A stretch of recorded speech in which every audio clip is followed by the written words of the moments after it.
Skaggs kid can do it.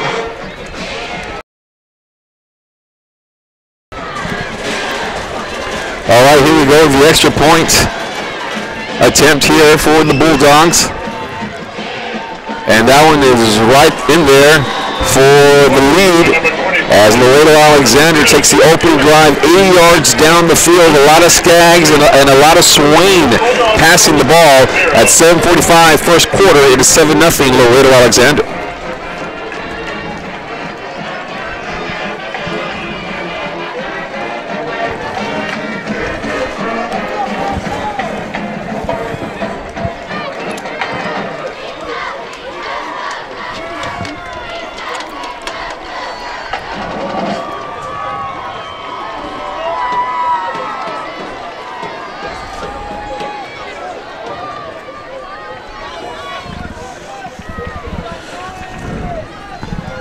All right, so here we go. It will be the Weslaco Panthers now with an opportunity to even this game up as Laredo Alexander was able to go 80 yards down the field and score on their opening possession. Let's see who's going to be back to receive the ball here for Weslaco. It looks like that's going to be, you're going to have Chip Cruz. We talked a little bit about him this year. And on the far side of the field, Jose Diaz also at the 20-yard line. And Chip Cruz, so let's see what kind of return here the Weslaco Panthers have, as they're now down 7-0, but they've got a very good offense. Little slot T that Tony Villarreal has had for the past, 7 years at Weslaco. Is it 7 years or 6 years? Kind of lose count. 9 years now? I think he's been here since 04. Wow. It's going to be a pooch kick. This one's going to go, looks like that's going to be knocked out of bounds. And there was an opportunity for Andrew Cavazos to go after that one, but it went out of bounds instead. And you got to remember with Andrew Cavazos, and he's very, very dangerous as well. He's a junior, plays baseball as well. We've seen him on the baseball field, really motor around the bases. And he's somewhere. And one thing about Weslaco, they have numerous running backs who at any time can pile on the yards. It's one of Coach V's trademarks is to have a stable of backs. The ball is at the 30-yard line here as the Panthers will come out here, opening possession. 7:45 first quarter as Weslaco is down 7-0. In the backfield, looks like you got Diaz in the backfield. Quarterbacking is going to be Clay Jones. And give to Diaz off the right-hand side. A lot of speed out there to the 40-yard line, and he picks up a good 9 yards on the carry. It looked like, usually you see the misdirection. That would look like just off the right guard out there, the right tackle. Yeah, just a straight-up dive. And I'll tell you right now that if E.J. Garcia from Laredo Alexander does not get in his way, he scores a quick 6 points. So Jones will bring the troops out there, and it is a pickup of 9 yards. Be second down and short here for Weslaco. Jones once again to Diaz. Diaz powers forward over the 40-yard line. That'll be a first down for the Weslaco Panthers. And Diaz is up a little bit slow. He's okay. Is that Chip Cruz? It is Chip Cruz. My bad. It's Chip Cruz, and he had the first 2 carries, 22. Cruz on the carry for the first down across the 41-yard line. In on the tackle is Eugenio Perez for the Laredo Alexander. And they'll come out here once again. And timeout's going to be called on the field. Looks like an official timeout. Oh, they need to change the down marker. They have the down marker at second. Now they have Diaz in the backfield. Diaz is in the backfield along with Eric Gonzalez. Jones at quarterback. Get to Diaz. Diaz hit as he crosses the line of scrimmage and picks up still about a good 3 hard-earned runs. And you got to like the way he runs, does Diaz, because he was hit. Looked like he was brought backwards. Instead, he picked up 4 yards. Yeah, he kind of shrugged off the initial hit, and then Luis Martinez came from his linebacker position and was able to bring Diaz down. But you're right. He runs like all Weslaco backs run, with just a lot of authority and hard nose, and they never stop pumping their feet. There's actually an injured player, I think, coming off the side of the field there. That looks like one of the Panthers, one of the offensive linemen coming off the field there. Isaiah Villon, a little slow coming off the field, and they'll have to bring in a new lineman for him. And looks like he's okay, just maybe not sure. Kind of talking to him right now, maybe an equipment malfunction. So here we go. It'll bring up second down and 8 yards to go. Weslaco Panthers opening drive. Jones loses the football and be recovered by Laredo Alexander at the 41-yard line. The pressure was coming up the middle, and Jones couldn't handle the ball and didn't see the man who brought it in. Was that 92? Was that Elite Arguello? Yes, sir. Sure. A big defensive lineman makes the recovery for Alexander. Arguello at the right place at the right time. And they're in great field position now at the 41-yard line. All the Bulldogs are at the 6:16 mark in the first quarter. And Laredo Alexander up 7-0. They're trying to add to the lead here. They'll come back here in a wildcat formation once again, David. No quarterback here. Skaggs in the backfield. Where's Swain? Swain, far side of the field. Yep, he's in there. You're exactly right. And a wide receiver. But they'll give it instead to the other guy, Bryant, and he carries the ball to the 31-yard line. Pick up of about 7-8 yards, maybe 9 yards. It's going to be close to a first down, actually. Bryant brought down by number 29, Chris. Yeah, it'll be an 8-yard pickup there for Bryant. Yeah, Bryant picks up those 8 yards. You had Swain, we were talking about him before the play. He was lined up at a receiver position, and he was able to take out the cornerback and allow for Bryant to pick up those extra yards. And that's one of the things that we've talked about all season long is the receiver's ability and the lineman's ability to block downfield. Swain will come back in the ball game here on a second down and 1, or at least go back to the quarterback position and a little more conventional spread formation with 5 wide receivers. And here we go, looking to pass, no pressure, down the field to wide receiver. Bryant catches it, and that's going to be a touchdown for Laredo Alexander's 42 yards down the field. Just a nice little post there from Swain to Brad. You know, Swain was just very calm. As the pocket started to collapse, all he did was take a step up and found the receiver and just delivered an absolute dart right on the money. Actually had 2 receivers in a crossing pattern there, but Brian was I'm assuming the intended receiver because he ended up catching the ball and scoring a touchdown. Yeah, there's a couple of wide receivers out there, a couple of options for him, but it was just a 4-step drop back, and he throws it, like you said, the post right on target, and that makes it 13-0 here, Bulldogs, with the extra point here coming, as the left-footed kicker will line up, kick it through the uprights, and is now 14-0. Laredo Alexander, we're at 5 minutes and 28 seconds, and one thing, early on in this game is that Laredo very, very potent on offense. And very methodical with a variety of different looks on the offensive side of the ball. You know, we've seen the wildcat, we've seen the spread, we haven't really seen them on the slide yet, but I'm sure they're going to do that as well.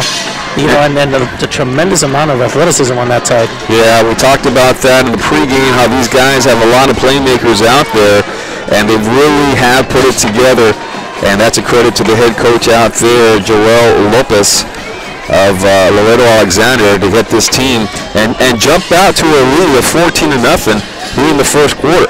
It is a partisan crowd. The Bulldogs brought their fans, but Weslaco always travels well. And we're on the visitor side of the A&M Kingsville, and Weslaco's done a good job of filling the stands. It's not filled up to capacity, but there is a good crowd on here on a Thanksgiving Day weekend. All right, so the Panthers will get another opportunity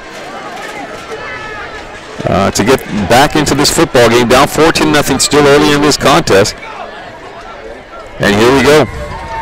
Once again, Diaz and Cruz back to receive the ball for the Panthers. You got Andrew Cavazos, I should say. This one's going to be a short kick at the 37-yard line. And it looks like that's going to be just Sonny Oliveira who's going to fair catch that one. And the Panthers will come out here and they get the ball in good field position. Yeah, smart play there by Oliveira. I mean, some people may have been tempted to try and catch that and run with it, but he realized that the coverage team was going to get there pretty quick, so as soon as he saw the ball was coming to him, raised his hand and made sure that he had all the confidence in the world to make that catch. Weslaco played, with the exception of the fumble, they had a nice little drive going, and they've shown that they can run on Laredo Alexander most definitely. All right, here we go, a little bit of movement on that line of scrimmage, and that's going to be given to the running back, and he just dives forward for a good 3-yard pickup. Looks like that's Jose Villas on the run. Yeah, Diaz is running on that right side of the line, and actually in on the tackle there for Laredo is Vasquez, Alan Vasquez. So they bring up second down and 7. They do pick up 3 yards there. do the Panthers, as Jones and company out there trying to get the ball going. The ball at the 40-yard line. And Jones looking to pass down the field. Got a wide receiver. He's open. Caught. That's going to be Andres Dinas all the way to the 20-yard line of Laredo Alexander. The Weslaco Panthers are now in business with a big play. How much is that? Huge play for the Panthers. You know, one of the things that Jones did before the play, just as a decoy, I would imagine, is he went out of his way to go to where Andrew Cavazos was lined up to tell him something in his ear, and I guarantee the defense saw that and started to key on Cavazos, and so when he turns around and fakes a handoff to him, they automatically think that he has the ball, drops back, and nails a perfect pass. 4 yards down the field, ball out the 21-yard line here. First down and 10 here for Weslaco. Pitch this time. Andrew Cavazos, but he's going to be brought back. There you see the speed that time of Laredo Alexander. That's going to be Jesse Serna making the tackle on the Panthers. Was that Serna or did I miss that one? Perez. You know, and that's the play that I guarantee you the previous play that they were looking for was to have that pitch go to Cavazos, and that made all the difference in the world as Jones walked up to Cavazos and whispered in his ear the play before, because it had to have frozen the safety.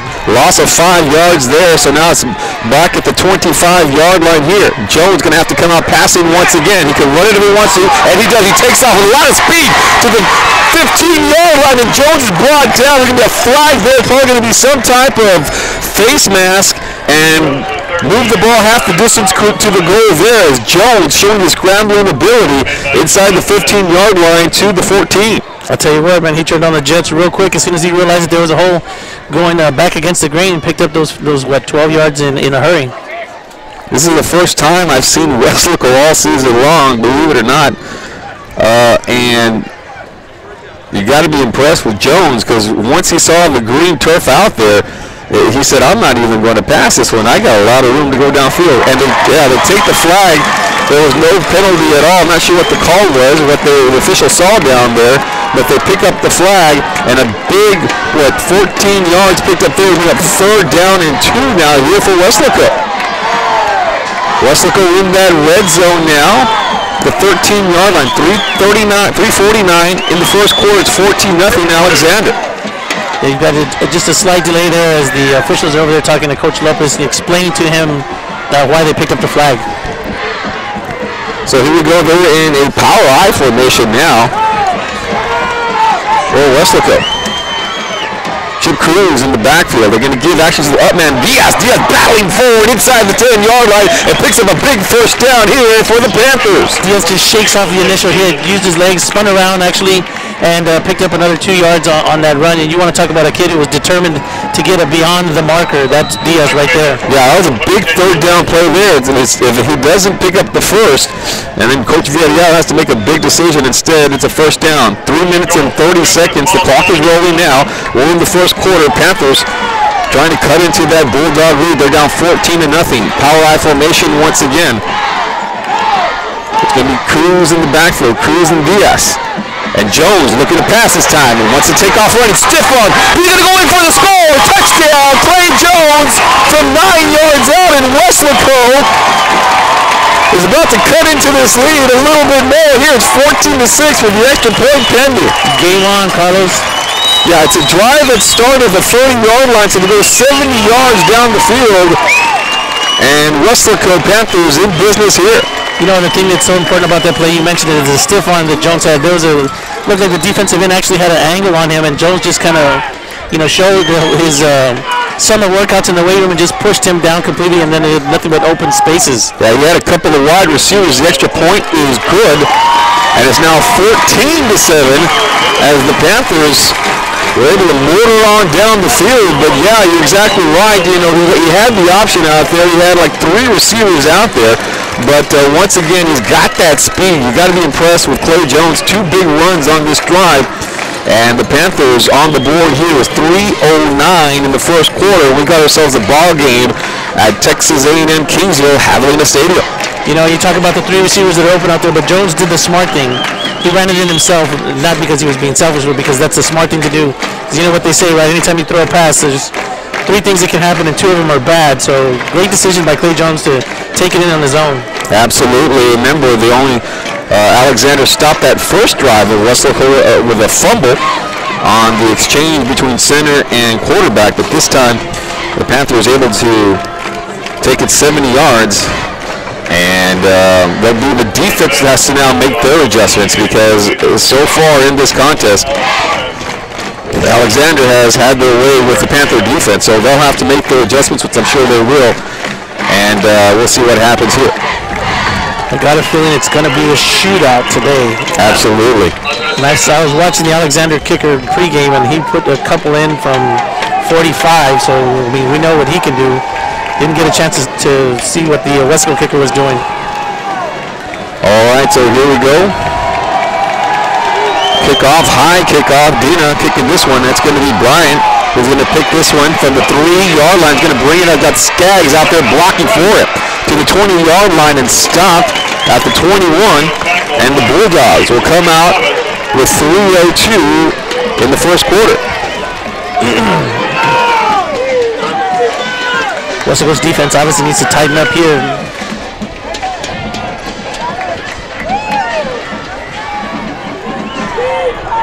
So here we go now, ball right at the 21, at the 20-yard line.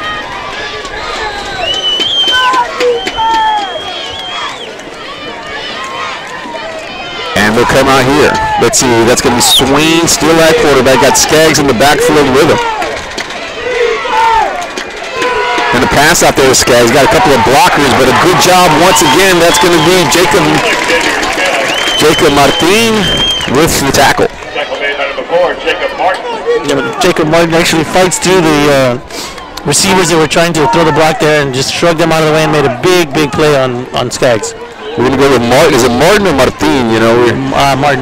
We're serving the Spanish community, but we'll go with Martin. They're twins. The Martin twins. All right, so Martin makes a tackle there, a loss of 1. So we're going to have second down and 11. Swain looking to pass. Here comes the pressure. Throws it out to Skaggs, and he's hit. And he's going to be brought down. Great job defensively. Tommy Chavez on the tackle. And he loses yards, brings him back to the 15. Tommy Chavez with a picture-perfect tackle there. Put his helmet right into the chest of Skaggs and then just picked him up, lifted him, and threw him straight down to the ground. The crowd is now really getting into this. They realize if they can make this stop here, they're going to get in the ball in great field position. Have them moving backward. This is the defense that the Panthers have played all season long. And yeah, now we have some fans even on their feet here at Javelina Stadium. Big third down play here. Look at the pass, screen out here. That's going to be Brand with the can. He's got a wall out here of blockers, and here he goes. Brand still going to the 40, and brought down short of the 45-yard line, but enough for a first down all the way to the 43-yard line, and Brand with an outstanding and a great play there. It's a little screen out there to Brand. Yeah, and what made that play is Skaggs actually went to the other side of the field, and of course everybody's going to focus on what Skaggs is doing, and looked like they were setting up a bubble screen to Skaggs' side, and then he had Brian on this side, and you got to give a lot of credit to Ricky Villarreal and Jerry Gonzalez, the linemen that were 15 yards downfield blocking for Bryant. All right, we're 125 in the first quarter, 14-7. Alexander, they've had 2 possessions and 2 scores. Panthers 2 possessions, 1 score. And here we go, Skaggs up the middle, big hole, crosses the 50-yard line, still going up there, getting some great blocking down the field. Skaggs is still going to the 20-yard line, 15 and knocked out of bounds. And a great run there by Skaggs, and he is just saved, and he is knocked out of bounds at the 14-yard line as the defense of the Weslaco Panthers never gave up on the play. Great blocking, the first big block thrown there by Jerry Gonzalez, opening up the initial hole, and then Skaggs starts scampering down the sidelines. You got Mark Lozoya, number 10, at the receiver position, and he throws a huge block, allowing Skaggs to pick up an extra 15 yards. So they had him way back a couple of times, and Orlando Alexander has just continued to battle back. 104 in the first quarter. It is 14-7. Orlando Alexander, and they're knocking on the door once again. Pass, Brand looking for a block, crosses the 10-yard line, and only picks up about 4 yards. And those 4 yards were picked up 2 reasons, right? He was able to juke by his defender, and secondly, because of the block thrown by Mark Lozoya, again, doing his job at the position of a receiver when he's not receiving the ball, and that's blocking downfield.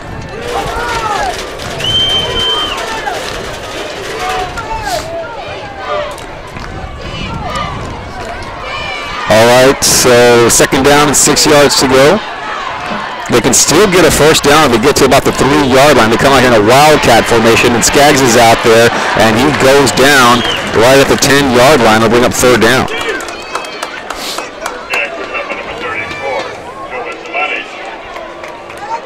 Good play there by the Weslaco linebacker, 34. Just making sure that he tripped up Skaggs. They're going to come back in that same wildcat position. And they'll bring up third down here with the ball right at the 10-yard line. If they get to about the 3, they can get the first. Wildcat once again, and the clock is stopped. Don't see any flags on the field. And that'll be the end of the first quarter. So it is 14-7. We'll go to the second. We'll take a little bit of a break, and we'll be right back.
So we begin the second quarter here. Carlos Romero along with Darren Fox, Darren Henderson on the camera here tonight. We are live audio streaming at Texas A&M Kingsville for this area-on contest between Laredo Alexander and the Weslaco Panthers. 14-7. Bulldogs right now on top and trying to extend their lead with the ball at the 10-yard line on a big third down play. Swain looking to pass to Brand, and Brand already with one touchdown and make it another one as he goes in for the score there, far side of the field, as Laredo Alexander adds to the lead. Yeah, just a little pitch and catch there. Nothing fancy about that. Just a little route to the outside, a little flare pattern, and Brandt's able to score.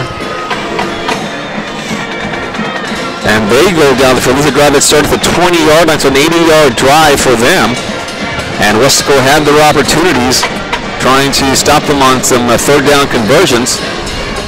But Laredo Alexander, pretty powerful team, able to go down the field and put points on the board. Extra point pending, extra point up and good. It's now 21-7 as the first play of the second quarter is a touchdown between Laredo for the Laredo Alexander Bulldogs. You know, and when they were lined up in the end of the first quarter, they had a different play lined up. They actually had Skaggs at the wildcat position, and they had Gabriel Rodriguez, the defensive end, lined up on the right-hand side. The same play that they ran when they scored the second touchdown. It's been a fun night of football here in the postseason. It was Sherryland beating Harlingen last night. It was a 42-2, I believe, was the score. And then at Harlingen South in Edinburgh, it was Edinburgh North winning 14-3. And then the big shocker was Ed-Cal Chelsea winning that contest. I believe that one was 36-33. I might be wrong, but I know that it was. You have the score on that one? 36-38. 36-38, okay.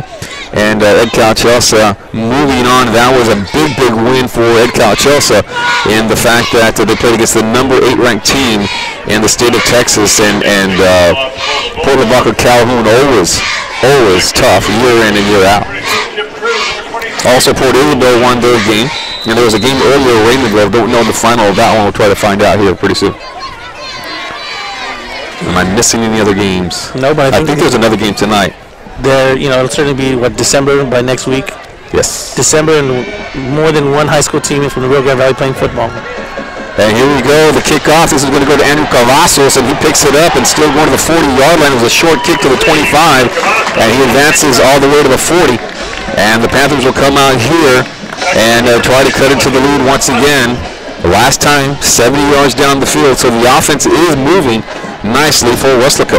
You know, Cavazos, you talked about him. He's no stranger to varsity sports. He's been playing since he was a freshman, and you and I have seen him just fly around the base paths. And he's now playing football, and he does the same thing here. So don't be surprised if he gets a couple of touches on this series. All right, here we go. 11:49, second quarter. For the Weslaco Panthers, ball at the 39-yard line for them. Give up the middle, still going. The runner crosses the 50-yard line and still going. That's going to be Chip Cruz. Going to take this one all the way to the house. Chip, 61 yards down the field for Chip Cruz. And Chip Cruz had nothing but daylight gray blocking, and then you see the speed, David Fox. Unbelievable. You want to talk about a game, as we talked about earlier, game on here, ladies and gentlemen. Chip Cruz just takes up, nothing fancy about that. It's just a little dive right up off the right-hand side of the center.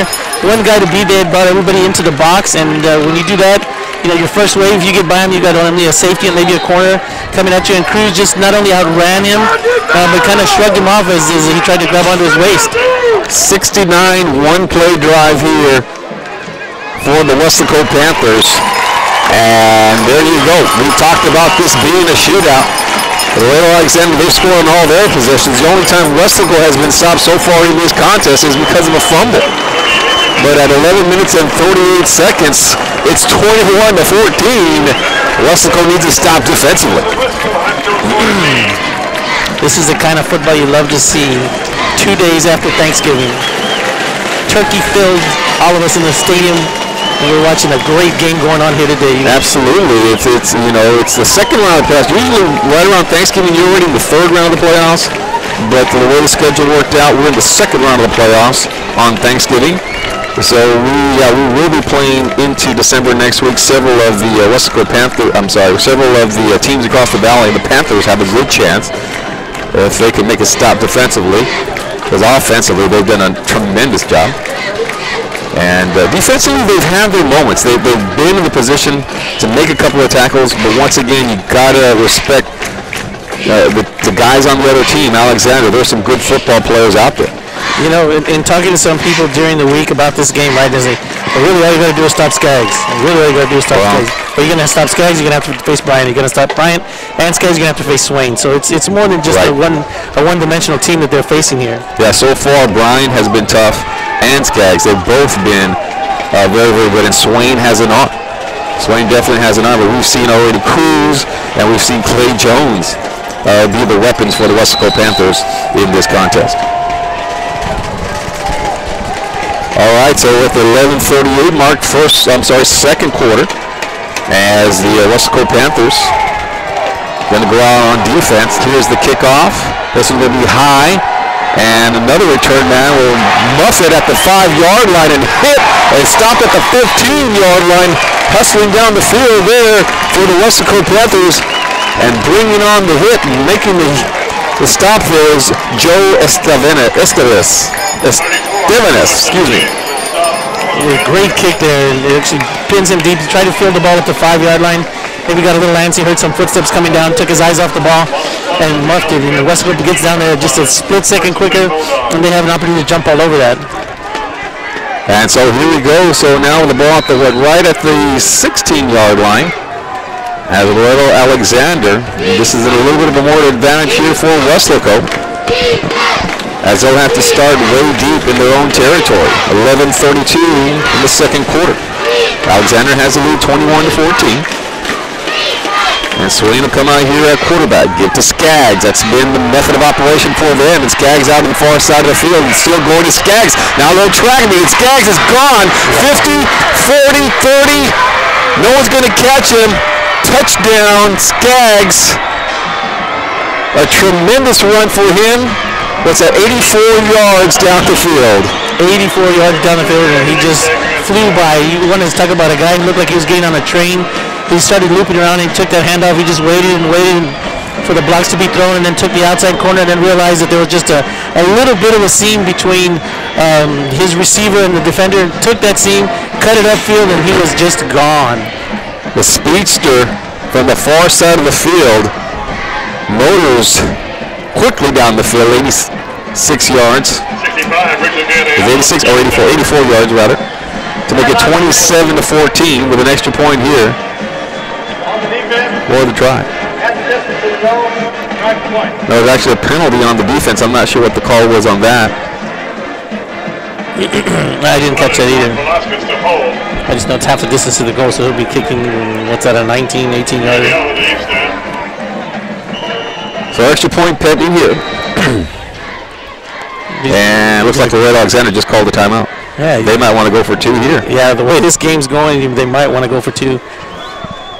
That may be the difference in the game later on down the road. The way these two offenses are playing, this high-powered offense on both sides of the ball, why not? Weslaco looking for a chance to go to the 3rd round of the playoffs, and I read in the paper something about them not having won outside or against a non-Valley opponent in something like over 21 years. It's been like, and which is always difficult. But Weslaco over the past few years has done a tremendous job playing against these Valley opponents, and always been one of the top teams and one of the top programs in the Valley with what they have done lately. And here we go. It looks like they will come out and go for 2, David. I don't see the kicker out there. They've got the, again, Wildcat. The Wildcat, so they've got the defensive end, Gabriel Rodriguez, on the right side of the field to be the lead blocker, I'm assuming. And Skaggs once again lines up in that Wildcat position. And here we go. Power to the right-hand side, dives in. Yep, 2-point conversion is good. 2-point conversion by Skaggs is good. And that'll make it 29-14. Laredo Alexander. And there you see the penalty, half the distance to the goal, got them a little bit closer. And the Bulldogs now 29-14. They'll quiet the crowd here a little bit, but the way Weslaco has been playing, this is not over yet. But if you want to see a good football game, this is the one to see, David. Not a lot of defense so far. No, it's been a track meet, to say the least. Chip Cruz with a huge run. Skaggs with a huge run. And it's been pretty exciting to call. Glad to be here for this contest. I know as a defensive coordinator, that's not what you like to see, is a lot of scoring. And it might be a turnover that might be the difference. And actually, it is a turnover that is the difference, because that's the only way Weslaco has been stopped so far. Back deep to the Panthers. 22, Chip Cruz.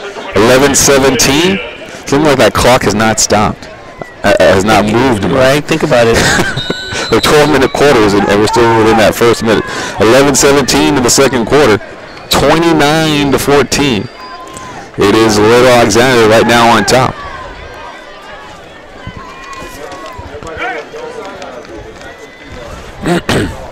Still waiting for the kickoff here. And here it goes. Going to be a high pooch kick once again. And fair caught. And the Panthers will get the ball in good field position. That one was fair caught right about the 33-yard line by Andrew Aldape. Yeah, Aldape, again, I'm sure they've been coached on this, and that's to make sure that they secure the ball, so get their hand up in the air, which will, of course, is a signal for the fair catch, which in turn gives them the opportunity to focus on the catch itself and not be worried about somebody coming to hit them. So ball will be spotted at the 34-yard line here. First down and 10 for Weslaco. And let's see what Jones and company can do at quarterback. Going to give to the other running back there, and he spills forward. That's going to be Eric Gonzalez. Pick up about 3 yards there. In on the tackle there for Alexander, is number 24. That's Clemente de Luna making that shoestring tackle. A lot of speed for the Weslaco Panthers. You saw Gonzalez that time running with the ball, and he was around that corner in a hurry. Quietly picked up 5 yards, quietly. Second down play here now for Weslaco. 3 men in the backfield. Chip Cruz is one of them, and he will get the block, so they fake it to him, and Jones is going to go deep down the field looking for his tall wide receiver, battling forward, but it's going to be knocked out, and that's going to be Brand, who comes out there and knocks that one away, as Jones is trying to get to the tall, lanky wide receiver out there, Randall Martinez. Yeah, Brand comes from the safety position and actually tracks that ball down, shows a lot of closing speed, not that we didn't already know that he had speed, and just kind of bats it away. See the arm of Clay Jones also getting that one down the field. That'll bring up 3rd down and 6 yards to go. And Brand, very athletic, was able to, like you said, play safety on that one perfectly. Jones under center to see what they do here. And they're going to run the pass play out there. That's going to be, it's that Cavazos, and he is getting knocked out of bounds. And it's going to bring up a 4th down plays. That's going to bring. He only picked up about a yard on the run. Yeah, on the defensive side of the ball there, you had number 27, that's Jesus Vasquez, along with the defensive end that we've been talking about that plays on the offensive side of the ball. That's Gabriel Rodriguez, just stringing Cavazos out far enough and that they were able to utilize the sidelines as an extra defender. This will be the first punt of this game, and coming out and doing the punting is Tommy Chavez of the Panthers. And you got Skaggs back there to return this one at the 25-yard line. They'll try to keep the ball away from him. And Chavez, good snap. And Skaggs is going to actually stay away from it. Actually, Chavez kicked this one away from him. And the ball goes out of bounds right around the 40. Let's see what they mark it. 35, 41, 42, 43-yard line. And the Bulldogs will get the ball in good field position now at the 9 minutes and 40 seconds in the second quarter. I'm going to go on a limb here and say this is probably the biggest possession of the game because it could stretch the lead to 3 possessions, and while you can certainly make up 2, it's a lot more difficult to pick up that 3rd one. That means you have to stop them twice as opposed to just one time to tie the game. All right, so Swain's in the backfield along with Skaggs, and he's the lone running back there with Swain. 2 wide receivers to either side now. And they'll give to Skaggs up the middle. Hurdles a defender, spins around, and then the swarming defense of the Panthers is there. So only picks up a couple of yards. Who came in on there on the initial hit for Weslaco? It looks like that is Brandon Lopez. You get a chance to watch the video on that. You want to see Skaggs try to hurdle somebody, land on one foot, then jump over another guy and spin around at the same time. Yeah, he's done that a couple of times so far in this contest. Has Skaggs hurdle defenders as much as possible. 9 minutes and 11 seconds in the second quarter. It'll bring up 2nd down and 8 yards to go. They only give him 2 there. Skaggs pass, fake to him, passing down the field, caught by the wide receiver to the 35-yard line, still going, dragged down from behind at the 25-yard line, and making the catch there. That's going to be Mark Lazoya. On the tackle for the Weslaco Panthers is Brandon Lopez. You know, one of the things that Swain did on that is what all good quarterbacks do, never once looked to the left-hand side where he was going to throw the ball. Stayed looking to the right, went through his progression on the right-hand side of the field, and then at the last second, turned around and hit Lazoya. They spot the ball at the 24-yard line here for Laredo Alexander, and the clock is rolling at 8 minutes and 46 seconds in the second quarter. Bulldogs already on top 29-14, trying to add to the lead on this drive. That was a big play by Swain. He's coming out passing once again, gets a block, looking down the field, throws to his wide receiver, and there's going to probably be a penalty out there. 2 penalty flags come out as the intended receiver there it was going to be Lazoya for the Bulldogs, but it looks like one of the Panthers maybe just a little too aggressive on that play. You know, an argument could be made for an uncatchable ball there as it was way above the intended receiver's head, but of course, you know, the officials are a lot closer down on the field than what we are, and I'm sure he made the right call. And they'll talk it over out there. It looks like this one will be going up against Weslaco. Pass interference on the defense. Hope you're able to hear that. Pass interference against the defense. It'll be first down here for the Bulldogs as they now have the ball inside that red zone at the not 10-yard line, excuse me, at the 13-yard line. A little bit more accurate there, and here we go. With Swain at quarterback, first down. They can get to the 3-yard line to pick up the first, and a flag. Going to be a legal procedure, and that'll move him back 5 yards, so that one goes against the Bulldogs. Oh, so it's what, a net of 10 yards after the penalty? Yeah, the Bulldogs now with the ball in great field position. Weslaco needs a big play here to stop this drive. 29-14. The Bulldogs on top. Spread formation. 4 wide receivers. Skaggs in the backfield. Going to give him a delayed draw, but nothing doing there as he barely gets back to the line of scrimmage. Making the tackle there for Weslaco. That's going to be David Ramirez, who was waiting for the draw. He had, I think, his eyes right on Skaggs. Yeah, and he did a great job of shutting off John Carrillo, who was trying to block him, and he just sat there, waited patiently as he wrestled there with Carrillo for a second, and then was able to bring down Skaggs again. That in itself is an amazing feat to be able to take Skaggs down in an open field like that. Second down and 16 yards to go at the 8-minute mark here in the second quarter. Is now 5 wide receivers set as Skaggs goes to the far side of the field. So Swain with plenty of weapons out there to choose from. And he's got plenty of time throwing down the field to the receiver. That's going to be Brand out in the end zone, incomplete, just over his outstretched arms. And he was open there for a little bit, but it had to be a more accurate pass than that. And he'll bring up third down here. Yeah, Swain probably let that go just a little too soon, and there wasn't a lot of pressure being put on him, but that was certainly a timing pattern. As you saw the ball being thrown even before Brandt broke to the corner of the end zone. And they'll go ahead and keep it to a 5 wide here for Swain on a third down and 16 yards. If they get to the 3-yard line, it is a first down. And here we go. Swain looking over the defense. Looking to pass, going to try to set up a screen to Skaggs, and Skaggs makes the catch, and he's going to be hit and brought down to the 12-yard line. So it'll be short of the first, and it'll bring up fourth down here. Decision time now for Laredo Alexander and the head coach over there, Joel Lopez.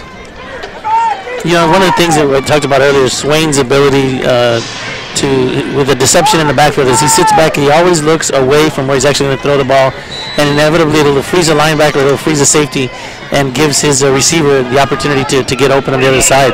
Yeah, he looks off the linebacker really well. And on that play, there will be Aldapa is going to try a field goal here from the, it'll be a 19-yarder, I'm sorry, not 19-yarder, 39-yarder. And it's up and looks good from here. Nope, actually it wasn't good. Target itself from our angle. And the field goal is no good. Yeah, and again, that position was huge because it would have created that three possession lead. Now Weslaco down to 2. They can still go down, score, and be down by 1, and then one stop, and you're back in the game, basically. Yeah. That 29-yard field goal attempt, it was no good right there.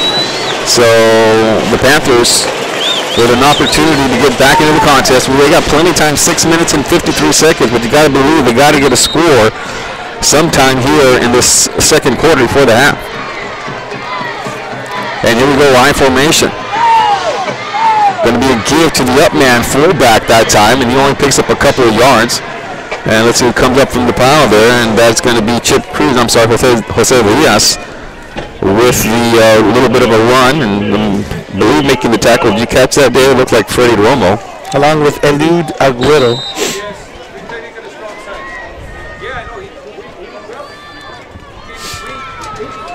They give him, 2 yards? It'll be second down and 8 here now for Weslaco. And here we go with Jones under center now. Going to give to the man, nothing doing. He does not even get back to the line of scrimmage. May have lost a yard. And going to be Gonzalez carrying the ball here for the Panthers. Now Aguero actually comes from behind Gonzalez and catches him as he's trying to get around that corner.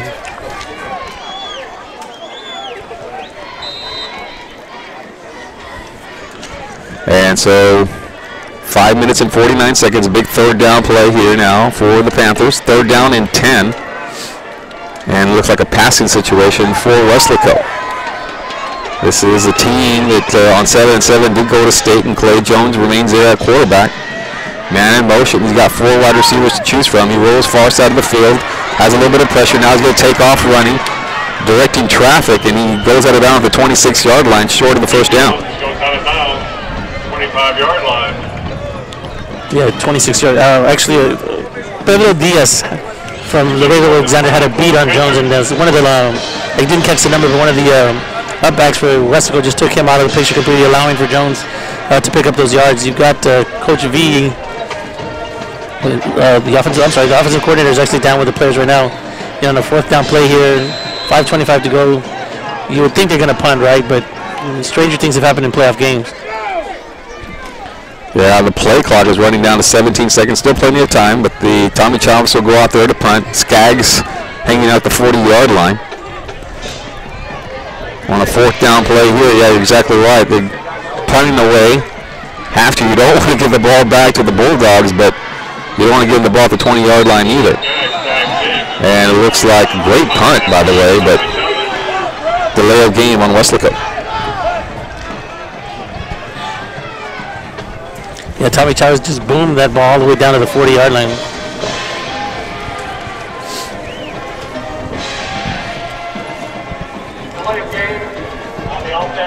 So that'll move back 5 yards. And Laredo Alexander, they got what, checking out the timeouts. They still have 2 timeouts, 5:25. So they have an opportunity here to increase their lead. Ball's now at the 20-yard line there for Chavez. And Skaggs back to return this one in between the 45 and 50-yard line. Chavez booms this one. Skaggs going to have an opportunity to return it. Lets it hit instead. And it'll be down right at the 45-yard line. And downing that one for Weslaco as Ricardo Garcia. Chavez on the great punt there. You got to give him credit. He got the ball at least to the other side of the 50-yard line. One of the things you also want to keep in mind, if I'm not mistaken, Weslaco will get the ball coming out first in the second half. So if they could somehow get a stop here, mount a drive, pick up a score in the quarter, or in the half, I should say, and come out and get the ball again, you know, you've got a ball game. Yeah, they need to make a stop right here. The ball at the 47-yard line. 5 minutes and 18 seconds before the half. Swain at quarterback. Give to Skaggs. Skaggs with a hole and some nifty running now. Breaks a tackle. Still going to the 40-yard line into Panther territory and stopped right at the 31-yard line. Big time run there by Skaggs. Yeah, Skaggs running right off the big block of Randall Hinojosa. Just took out the defensive end right in front of him and allowed for Skaggs to get through that line. So now in Panther territory at the 31-yard line. Skaggs limping off the field a little bit. 5 minutes before the half, and you're exactly right. A new running back will have to come in here for Skaggs, and who is that? And that's going to be, looks like Peter, I'm sorry. Skaggs. This is Evan's brother. Yeah. So Skaggs replaces Skaggs. And here we go. Xavier Skaggs is the other. And this one's going to be tipped into the air and almost intercepted. Instead, it's going to be caught by Brand out there. But an opportunity for the Panthers to pick that one off. But Brand, as that one was tipped in the air a couple of times, comes up with it. And he goes out of the game a little shaken up. Yeah, he took a huge hit as he went up to grab that ball out of the air.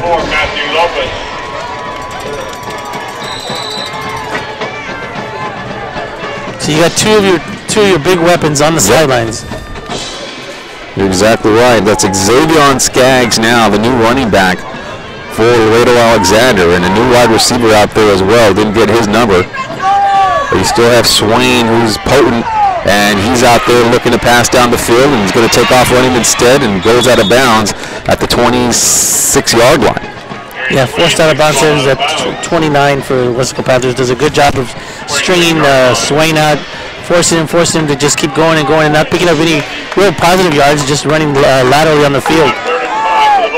Skaggs will come back into the football game. Xavier Skaggs. And his brother stays in there as well. Xavier Skaggs stays there also. And Brand is also back into the game there, so both of them just out for a play or two. And they'll all go out there in a wide receiver set, 5 wide here now. For Swain. Swain looking to pass, plenty of time down the field. This one's going to be almost caught.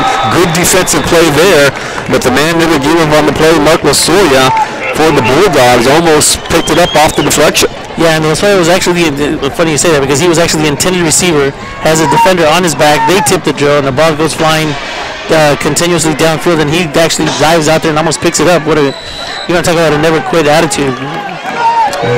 Lasoya did a great job on that play. This is a huge fourth down. Got 4th down play here, 4th down and 5. With the ball at the 21-yard line. Going to be some movement on the field by the Panthers. No flag thrown though.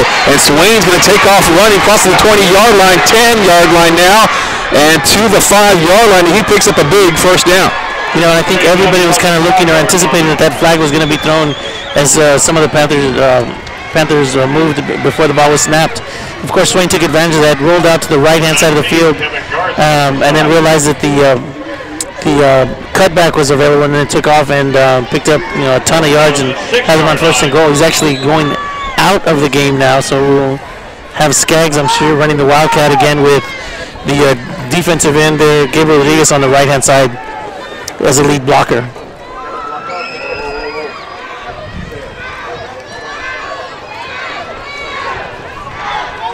All right, right, so here we go with Skaggs in the backfield in a Wildcat formation with the ball at the 6-yard line here, and they give to him. He's got a convoy of blockers out there, looks for a seam, he goes in for another score. Xavier Skaggs adds another one here for the Bulldogs, and we're at the 3:37 mark in the second quarter. It's 35-14. Alexander on top. You talk about that convoy. You had Gabriel Rodriguez lined up on the right-hand side of the line there, and as the ball snapped, him and the back in front of him actually take off to the left-hand side, kind of like a pulling guard or a pulling tackle would do, and they pick up the two, the defensive end and the cornerback, allowing for Skaggs just to scamper in. All right, extra point pending here. As Laredo Alexander scored 35 first-half points to the Panthers 14.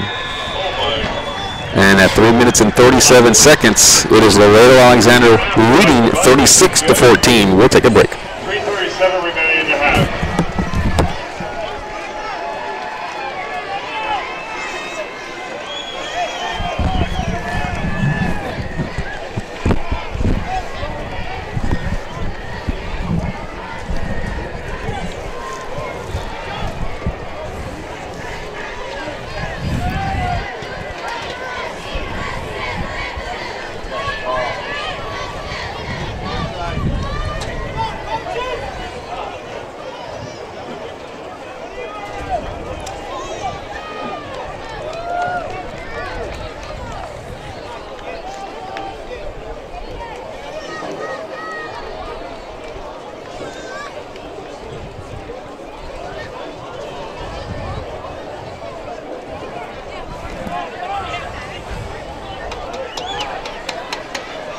All right, back to action here. The Panthers will get the ball back for about 3 minutes and 37 seconds in the second quarter.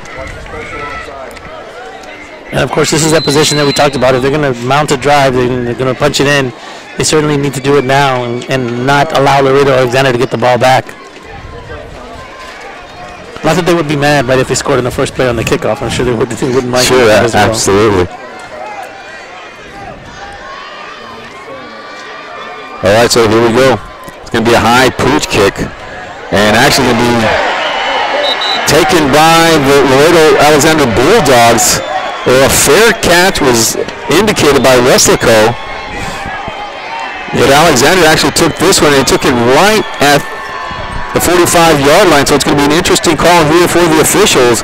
If a fair catch is called, you got to give the Panthers an opportunity to catch that one, and they didn't. Yeah, and the Weslaco received the guy who was going to receive the ball actually did raise his hand, but the Laredo Alexander guy went and jumped up, caught the ball at its highest point. And you can't do that.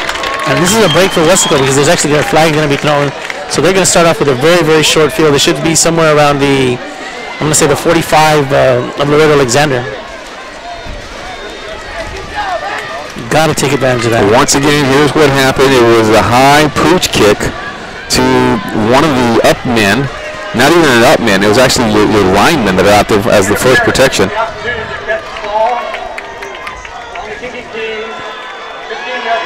Wow, puts him at the 40. Yeah, 15-yard penalty. So the return man waved his hands up there for a fair catch, and one of the members of the Bulldogs go up there and snatches the ball away from him and didn't give him the chance to catch the ball, and that's a 15-yard penalty. And it was Laredo Alexander recovering the ball. But you got to give the fair catch man an opportunity to catch the ball, and they didn't. So 15-yard penalty, now Weslaco with the ball at the 40-yard line of Laredo Alexander. So a big break for them right here. So Clay Jones and company, they got a lot of work to do here. And they'll give, it's going to be a reverse this time. Fumble as Cavazos loses the ball, and on the first play of this drive, it's going to be picked up. That time, we've talked about him a little bit, Freddie Romo, as that one is coughed up. Yeah, it looked like there was a miscue on the exchange. The ball was being handed off to Cavazos in the backfield.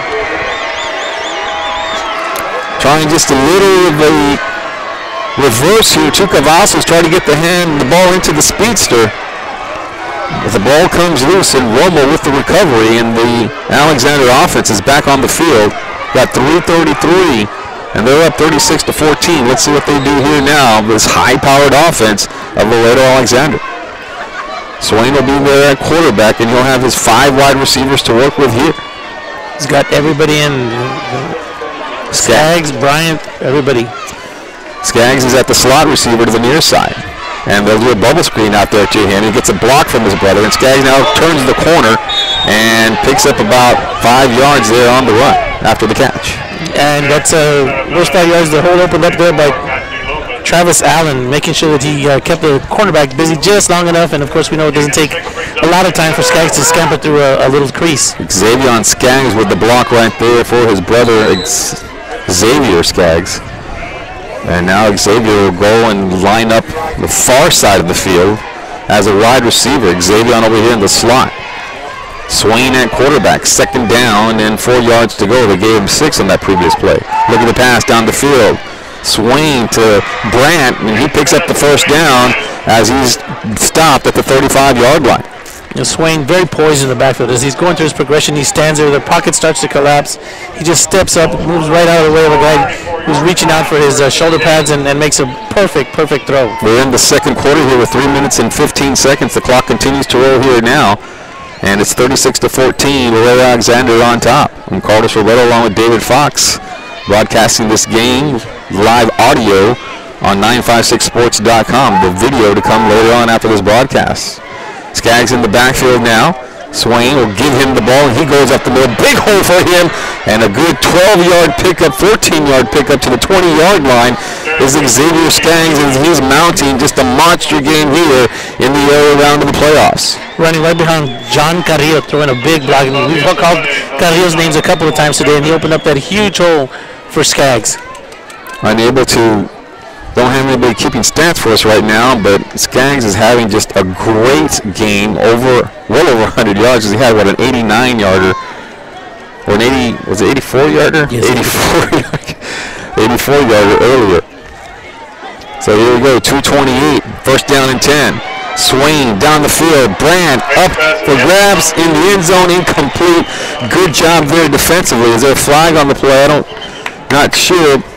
The far side of the field, but it looked like that was Tommy Chavez out there breaking that one up.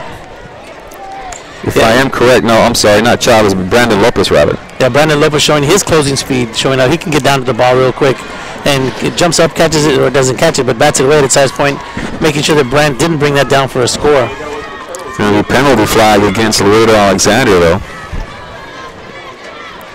as they talk to the coaches out there. See what kind of call they wanted.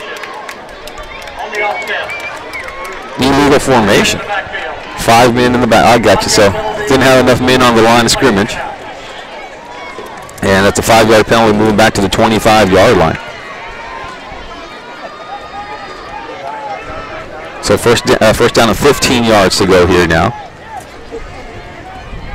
for the Bulldogs. They have the ball deep in Panther territory.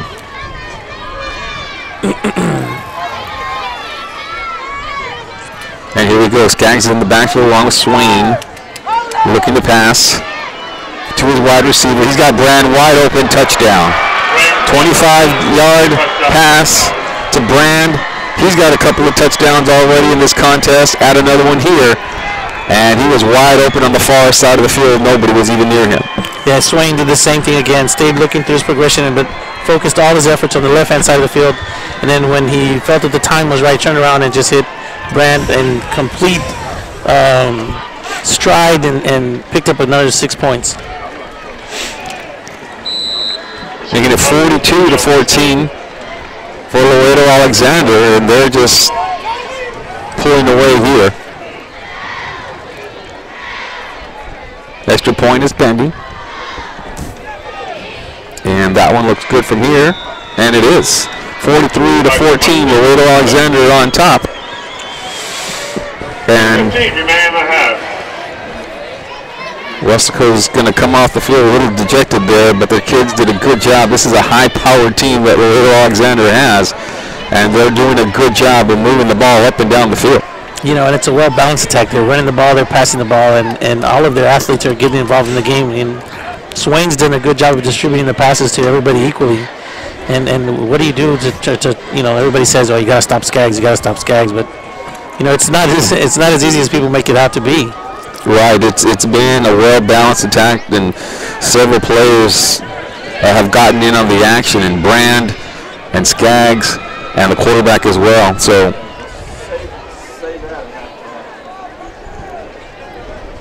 a lot of talent on that other side of the field. It's hard to believe that this is a 7-4 team, but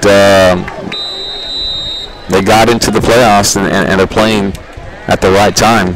Here's Laredo Alexander. 43-14 is the score. 2 minutes and 15 seconds in the second quarter.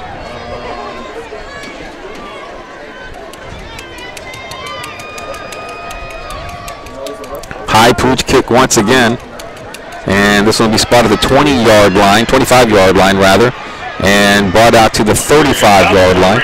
So a good little return there by Gonzalez. Yeah, Gonzalez realized that he didn't have to fair catch that, as the ball was kicked a little bit deeper, and had made a good return there. He actually put them in decent field position. You know, they're at the 36-yard line, but they certainly got to get a score out of this and then come out of the chute in the beginning of the second half and pick up another touchdown. There are some big college football games going on tonight as well. We'll get to some of those scores here in a little bit. You might be listening to this game on 956sports.com and not keeping up with the college action, so we'll fill you in here in a little bit. Notre Dame taking on USC. That's a big game. So first down and 10 with the ball at the 35-yard line. Give to the running back up the middle. Nothing doing there, as trying to go is Jose Villas, but nothing doing as he just gets maybe lost a yard on the play.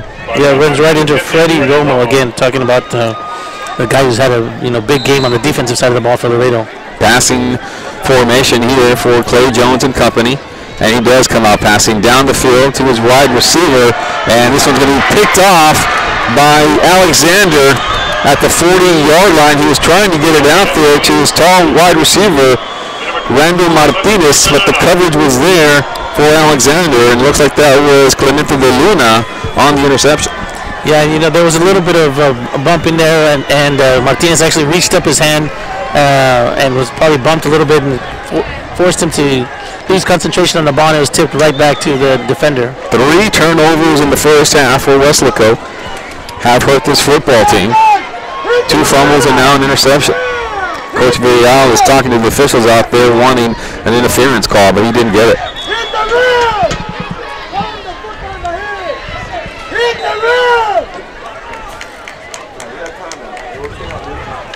Coach Villarreal is still working the officials out there. Yeah, he's just livid. Yeah, man, he wants to talk to the head official and wants to know how come there wasn't a penalty called on that. And it looked like the defender did kind of impede the progress of the wide receiver, but it's kind of a judgment call out there. And Coach Villarreal just wants an explanation, and yep, you're exactly right, is he's just letting the officials have it. And the crowd is just urging him on to go out there and defend his squad. But, you know, it was very clear that there was some kind of bumping going on. And, of course, if the pass is uncatchable, then that's okay. But, you know, the fact that Martinez was able to get a hand on the ball shows that certainly had he not been hit from the side that he would have had the opportunity to catch it.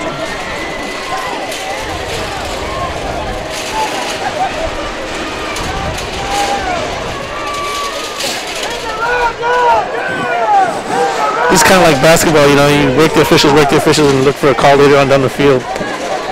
43-yard line now for Laredo Alexander. Let's see if they come out passing. They're already up 43-14. They got 1 minute and 39 seconds.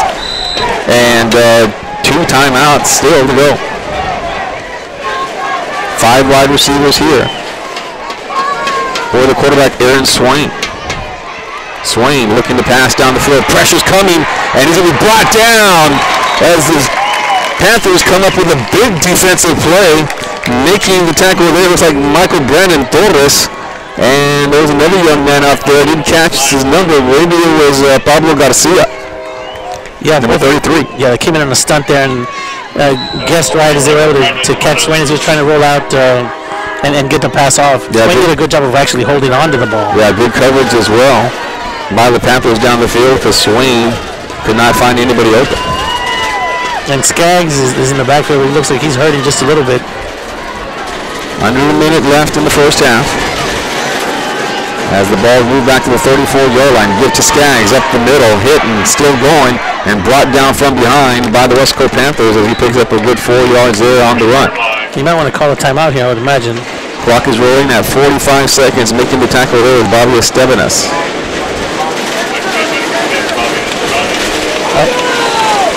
34 seconds, 33, and the clock continues to roll here. Laredo in no hurry to get another playoff, but they will try it. Swain looking to pass, rolling near side. Pressure's coming, gets away from that. Flag down on the play, and Swain is now just running out there and is going to be forced out of bounds at the 45-yard line. Initially, Norman Cordova was making the initial pressure on Swain. Not real sure what the flag is, but about 30 seconds ticked off the clock before they got that play off. Now it's 4th down, and assuming that the penalties against Laredo, Wesco's going to get the ball back with like 8 seconds. Let's see what the call is by the officials.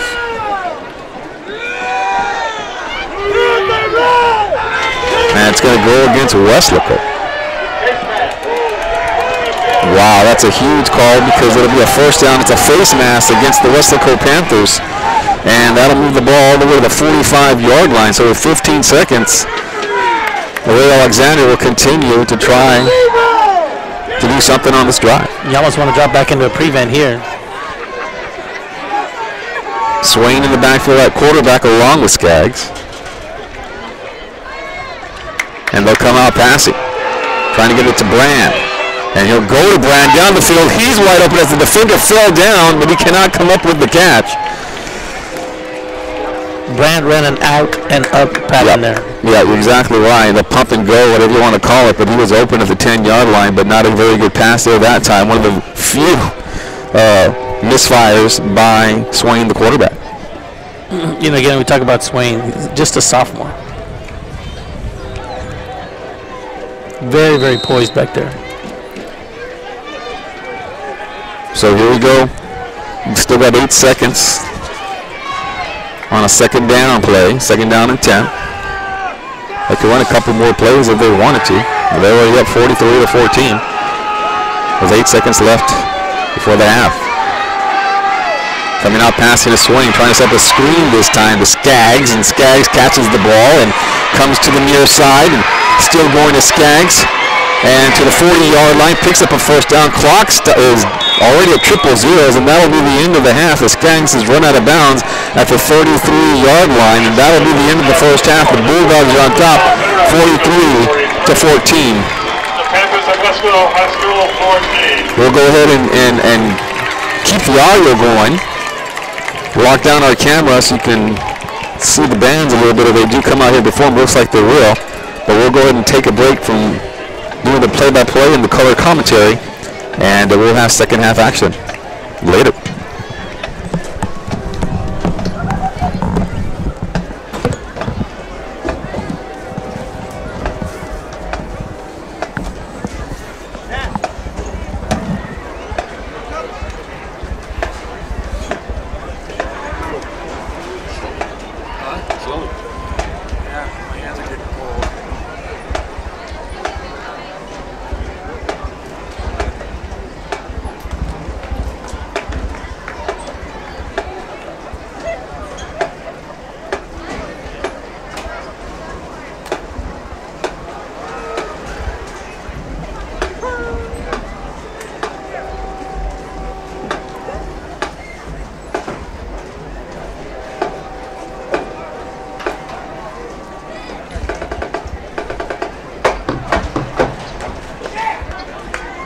Good evening, ladies and gentlemen.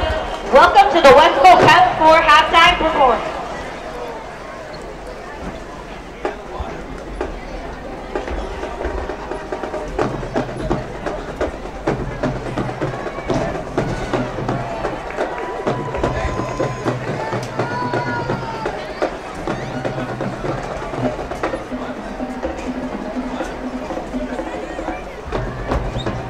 Tonight, the award-winning Panther Corps will be performing the first 2 movements of the award-winning marching show entitled Sinbad, Legend of the Seven Seas. The Panther Corps is led by head drum major Christian Zavala, assistant drum majors Christopher Stubbs and Paulina de los Santos. Pace setter officer Captain Laura Garcia, co-captain Captain Catalina Rodriguez, first lieutenant Aisa, and second lieutenant Catalina Rodriguez.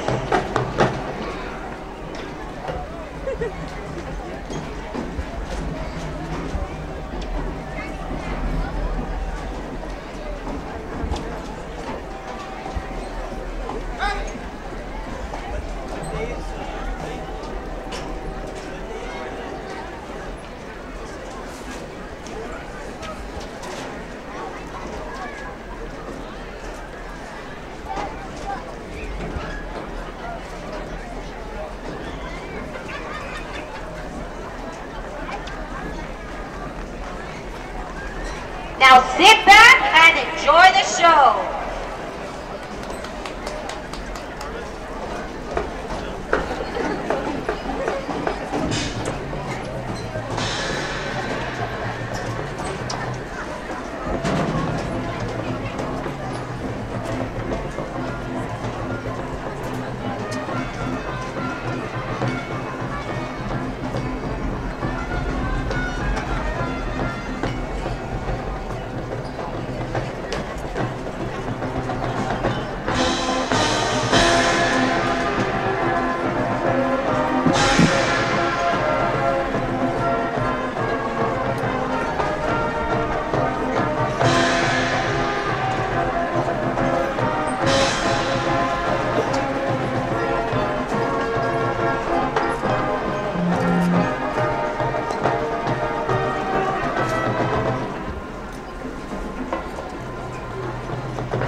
Glad I brought this jacket. I didn't think I was going to need it.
The Weslaco Panther Corps is under the direction of Ramo Lopez. B-Garza Middle School Director is Ernesto Ortiz. Central Middle School Director is Michael Perez. Pace setter sponsor is Iramiana and assistant Anning Presidio.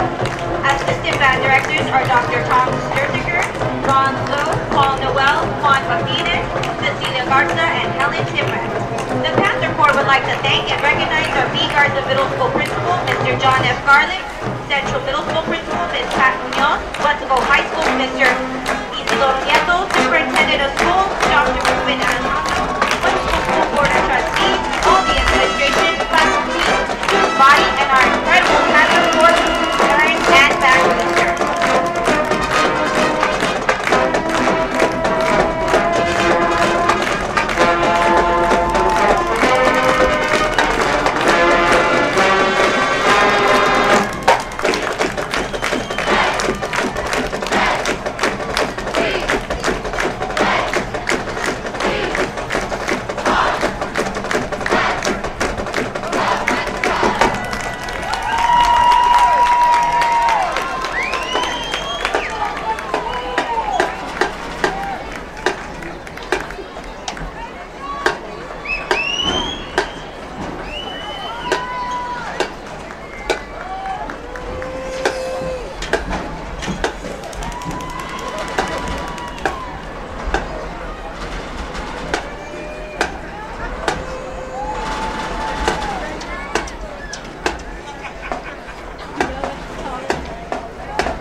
Good evening, and welcome to the showcase of Alexander High School Spirit and Pride, featuring the mighty Bulldog Band.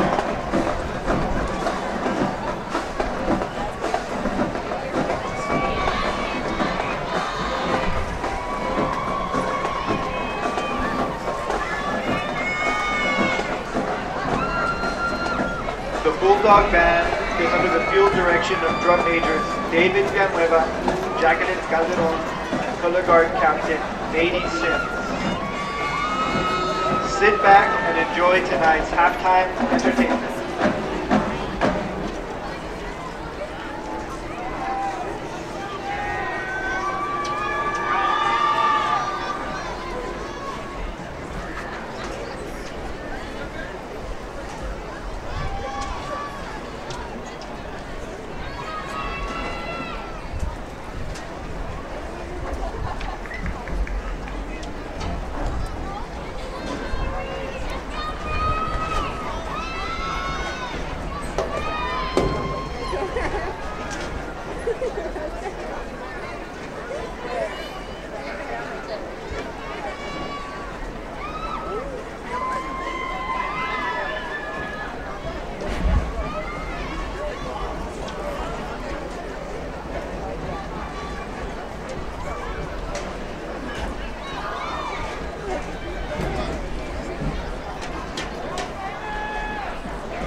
The mighty Bulldog Band is under the direction of Jose Valenzuela.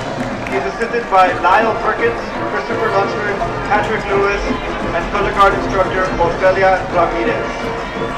We would like to congratulate the Weslaco Panther Band on their first division rating at the Pigskin Jubilee.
pass on to you.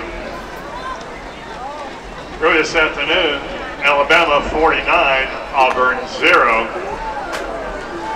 In the third quarter, Notre Dame 16, Southern Cal 10. And for you high school basketball fans, at the Border Olympics basketball tournament, a final score, Lanier 51, Alexander 53.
we're in the mics.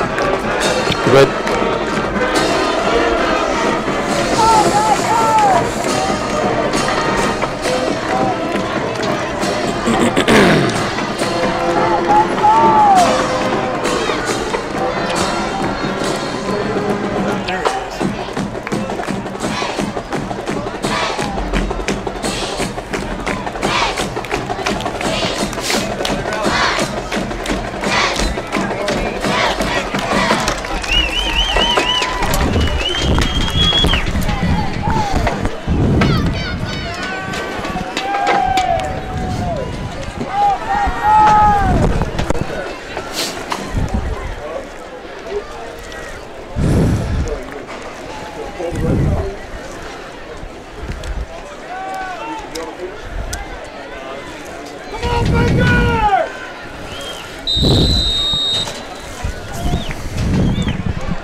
All right, here we go with the second half action.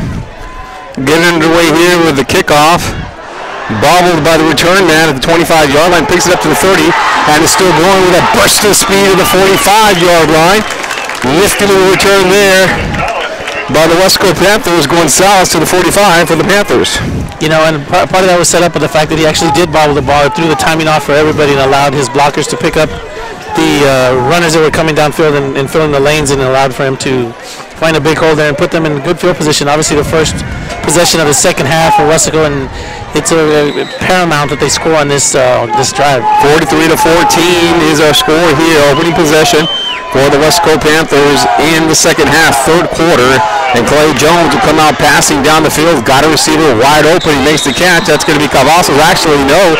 There's an incomplete pass, just a little bit short to him. Yeah, Cavazos doing everything he could to try and dig that ball out. It was a little bit short. Actually dove for it and tried to get his hands underneath it in between the turf and the ball. We are just starting the second half here, 11:46. It is 43-14. It's been pretty much all Bulldogs here in this game, as they have come out here and taken a big-time lead at the half. Second down play, second down and 10 here. Passing formation looks like for the Panthers. And here we go. Going to be reversed this time. Running back going and brought down, and he loses about 5 years.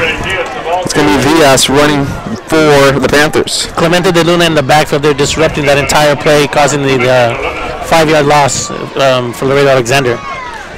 So to bring up third down now here, and Alexander has come out and has just kind of gotten the Panthers out of rhythm a little bit here. And it's going to be a third down and long third down and 15 yards. He lost 5 yards on that little reverse. And Clay Jones back to pass, rolling far side, looking, pressure coming, and he's going to go down with a sack at the 32-yard lines. And looks like that's Diego Perez bringing him down. Diego Perez along with, looks like that's Eugenio Perez also in the backfield in a hurry, creating a lot of havoc there for Jones as he was rolling out, trying to find somebody in the flats on the right-hand side of the field there, but unable to do so. Yeah, it's just good coverage down the field there, and Jones could not find a single place to go to down the field. So punting situation now here for Weslaco, as Chavez will come in to do just that. Skaggs back at his own 30-yard line to try to return this way. Will he get an opportunity? And he actually looks like he will. Picks up the ball at the 25 and still going, and run out of bounds. The 43-yard line. Yeah, Skaggs scooped that ball up around the 23 and just scampered down for 20 yards in the blink of an eye. He's just so elusive, and he just grabbed that ball, and the defender just kind of shrugged him off and went downfield. He's a tremendous athlete with a lot of speed and a lot of instinct for the game. And he stays in the game, up 43-14, but still a lot of time. Anything can happen, so they'll go ahead and keep him in this contest. And it'll be their first possession of the second half, 10-14 in the third quarter.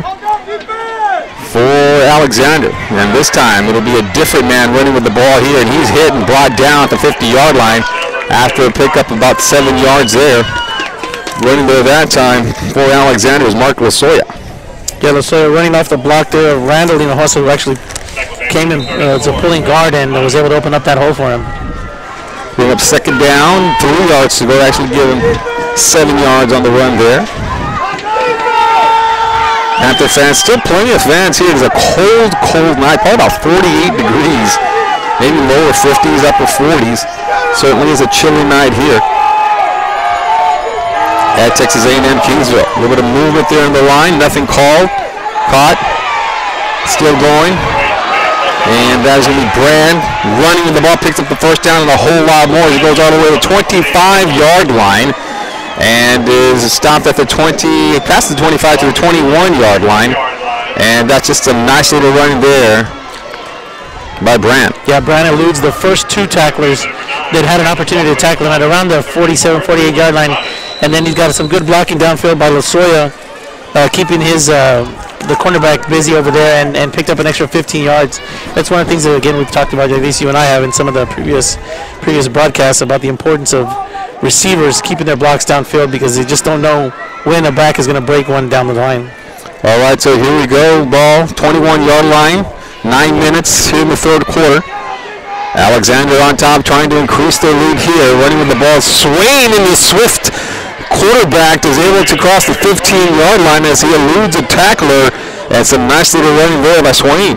Yeah, Swain doing a great job. 2 guys actually missed him on a juke move that he made, and you know, you want to talk about a kid who's got an incredible career in front of him. You know, Swain's only a junior. I mean, I'm sorry, he's only a sophomore. Yeah, and showing what he can do with his speed out there and agility.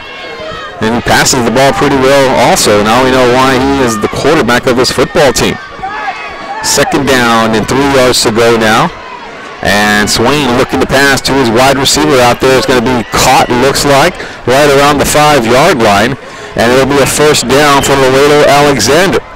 You know, Swain's rolling to his left. Actually has to turn around to get his shoulder squared away to throw that pass. And he puts it in a place where only, looked like only Brand could get it. It was between him and the sideline, so there's no chance of a defender intercepting that ball. You got to give him credit for having that kind of presence of mind. So Laredo Alexander now the ball at the 5-yard line, a first down and goal to go.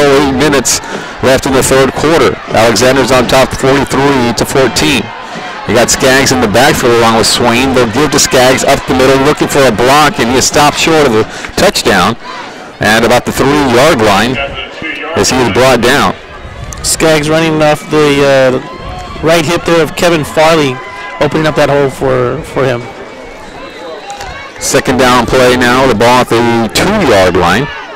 Skaggs in the backfield once again, give to him, and he's going to just tumble into the end zone for the score as they go behind the big offensive line.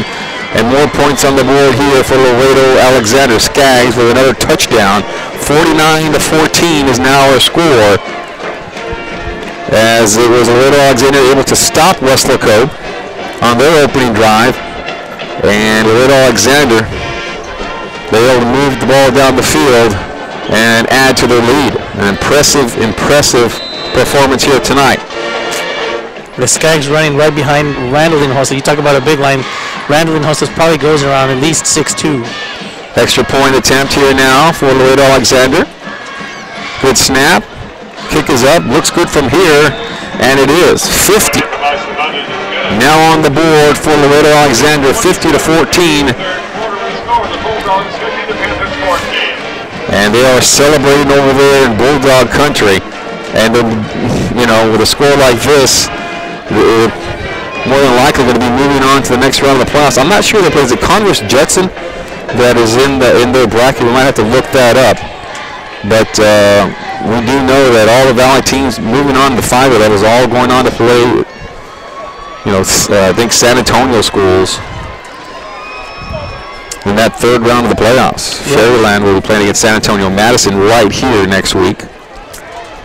Got another road trip next weekend. And Cal Chelsea's also will be playing here at Haviland Stadium. Not sure that's a Friday or Saturday game. Actually, I'm sorry. Sherryland's going to be playing at Buccaneer Stadium in Corpus Christi. And look for us to be broadcasting that game on 956sports.com. covering a lot of sports across the 956 area. A lot of basketball. We also have baseball. We've been covering baseball games.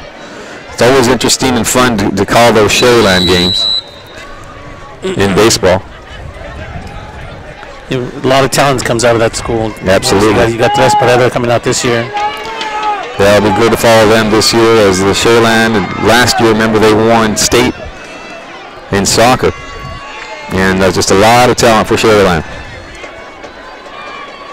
All right, here we go. The kickoff high. And picked up the 15-yard line and brought out to the 20, 25, and brought down at the 25-yard line as Diaz returning that one to the 25-yard line, and Weslaco will come out here once again. First man there in the coverage for Laredo is David Ramirez to stop Diaz cold in his tracks. 15-14 has been all Laredo Alexander in this contest. It was close there for a while in the first quarter until the Bulldogs broke it open. First and 10 Panthers. First down and 10, the ball at the 26-yard line. And here we go, give up the middle, nothing doing. As this Laredo Alexander defense has just toughened up, and they'll bring up second down and 10. Give there that time. On the run was Jose Diaz. Yeah, Diaz ran into a brick wall there up from the front end line. I can't see what number that is. Well, Romo was probably. That's a good guess all the time. Yeah, it was 50 Romo, yeah. Not 9 Romo, but 50 Romo. The big left tackle there, right tackle. Or is he playing nose guard? Looks like he's shading off the center a little bit. No, he's playing tackle. Right tackle there for Laredo Alexander. Second down and 10 here. The ball for the 26-yard line. Coming out to pass this time. The wide receiver overthrows his receiver though. Trying to go out there to Eric Gonzalez was Clay Jones. Yeah, Clay Jones. And the reason he overthrew that pass is he was getting a lot of pressure from Eugenio Perez of Laredo Alexander, who was had his arms outstretched, forcing Jones to try and throw the ball over him. And of course, it would have taken like a teardrop Tony Parker shot to have gotten it there. Just place it out there. And, you know, I was down the field there. It's, as we come up on a third down and 10, and the Panthers are, you know, they're not just giving up on this game. I'll talk a little bit more about that after this play. As Jones back to pass to his wide receiver. Oh, in and out of his hands, an opportunity to make the catch, but unable to come up with it there that time was Eric Gonzalez. But they were down on the field. They bring up fourth down. Here, they have to punt. And thinking, hey, we can still get back into this ball game. It was 43-14. Now it's 50-14. And you know, you like to see that spirit. You like to have them out there, still playing hard, and you know, still under the Friday Night Lights, especially for the seniors. You know, you want to go down fighting no matter what happens. Most definitely, that's you know, the Panther pride coming out at its best there, and you know, they have the Panther Brotherhood here in Weslaco, and you know, you and I are both from that community, and we see the pride that not only Weslaco High takes, but Weslaco East takes in all their programs. Absolutely, and looks like they'll be going down the field here tonight, barring a miracle, as Chavez will punt this one out. No one back to return it for Laredo Alexander, and the ball will move inside the 30-yard line and be down right at the 27. And the Panthers now playing for pride here in the second half, down 50-14.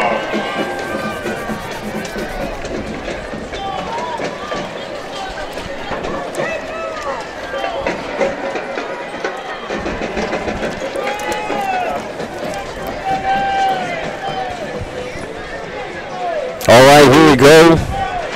Laredo Alexander here, 6 minutes and 23 seconds in the third quarter, up 50-14. And Swain will remain in the game along with Skaggs. Skaggs goes in motion, bubble screen out there to him, looking for a couple of blocks. And he continues to go, stays in bounds. Smart play by him there. He could have continued to run to the outside, but said, hey, let's just work the clock a little bit, and he is stopped after an 8-yard pickup. You know, that block that he was looking for was Brandt downfield, keeping the cornerback busy just long enough to let him gain those 5 yards. I find it kind of odd that they're actually still in the game, to be honest with you.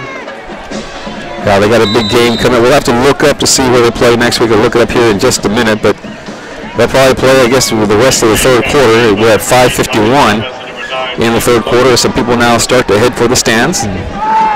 And it is a chilly night here, so maybe go warm up a little bit and start heading home. Well, some of the Panther fans. And we'll start taking a look at the roster, see who's coming back next year, because A lot of juniors on this team. Swain looking to pass down the field to his wide receiver and overthrows him, it looks like. And it looks like he was trying to get it out there to one of the big guys, Travis Allen, on that football team. It was incomplete, and Brandon Lopez in on the coverage there for Weslaco. Yeah, Lopez has played stout defense all season long. And got to give him a lot of credit for making sure that he was all. I mean, he's probably outsized there by a couple of inches, but it didn't bother him at all as he stayed with his man. Third down play here, 3rd down and 4 yards to go as the clock continues to roll, or actually stopped at 5:28 because of the incomplete pass.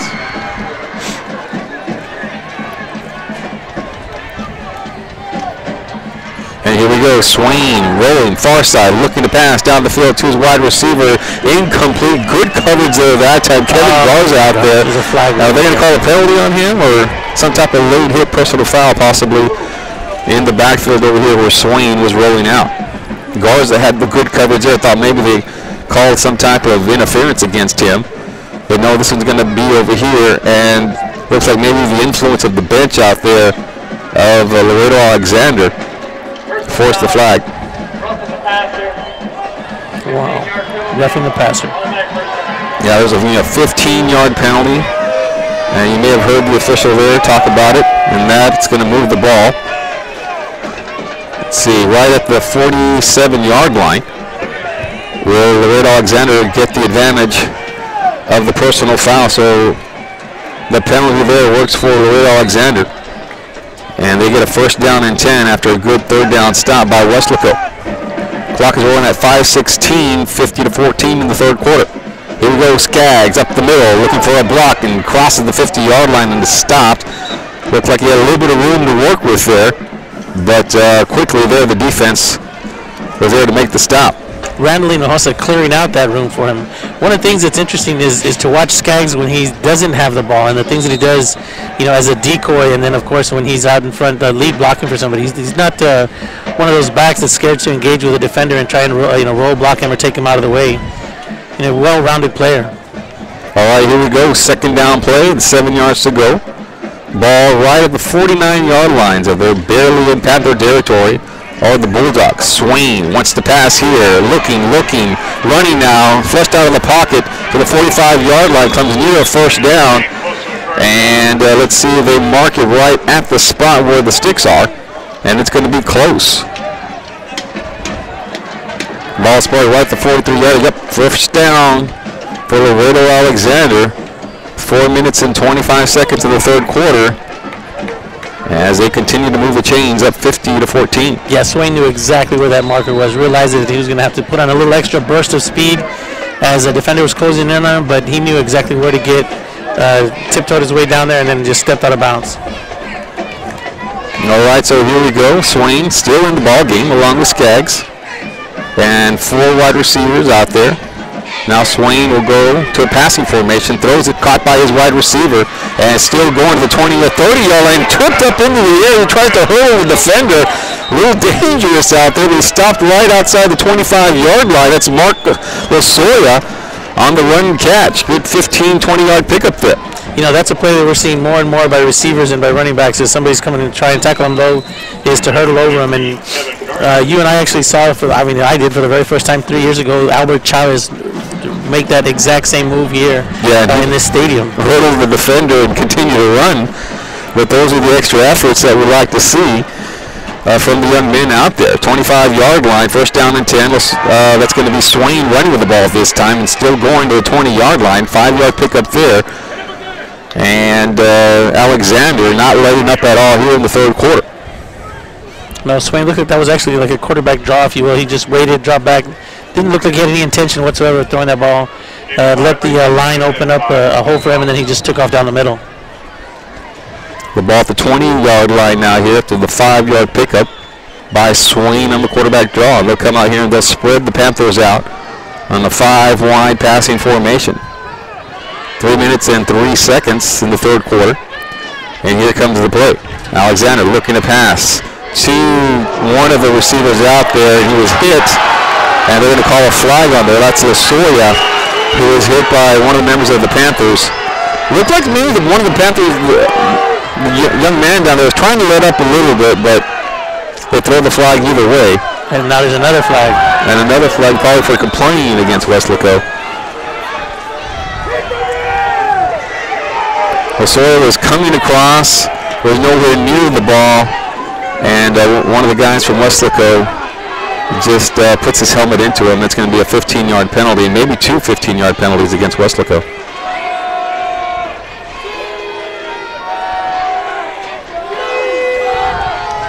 It looks like they're dealing with a fan, actually.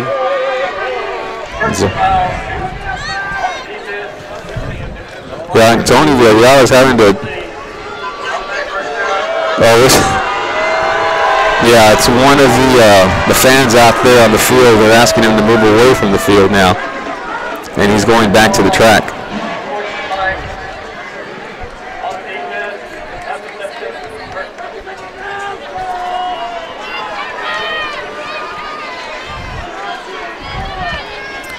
And yeah, the officials were kind of complaining about one of the fans there near the field, and it's kind of looks like he's going back into the stands. But that moves the ball all the way to the 5-yard line after the personal foul there. And they come out here, the swing will still be in there. Usually they have to run out of the Wildcat here. Does Laredo Alexander, but not on this play. They'll stay in a one-back set to Skaggs down to the 2-yard line. Unable to pick up the first. Down to the 1-yard line. They're running just right off the center there. That's 56. That's Pedro Diaz, right off his right hip. Chavez on the tackle there for Weslaco.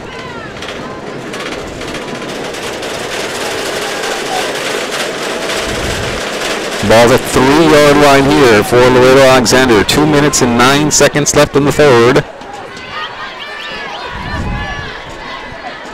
Yeah, Laredo making a real concerted effort now to really milk the clock. Yeah, exactly. The play clock down to 3 now, 2. They get it off to Skaggs. He's going to go to the right-hand side and gets in for another score. And Alexander scores our second touchdown here in the second half to make it 56-14. More impressively for Laredo Alexander is defensively they've been able to shut down Weslaco after they scored those 2 touchdowns. Yeah, they made the adjustments, and it's not easy to shut down this Panther offense. They've shown week in and week out that they can run with some of the best in the valley, and you got to give the defensive coordinator for Laredo Alexander, a lot of credit. Extra point now to come here for the Bulldogs.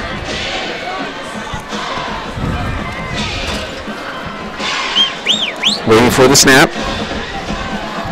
A little high, but the holder gets it down, and it's good.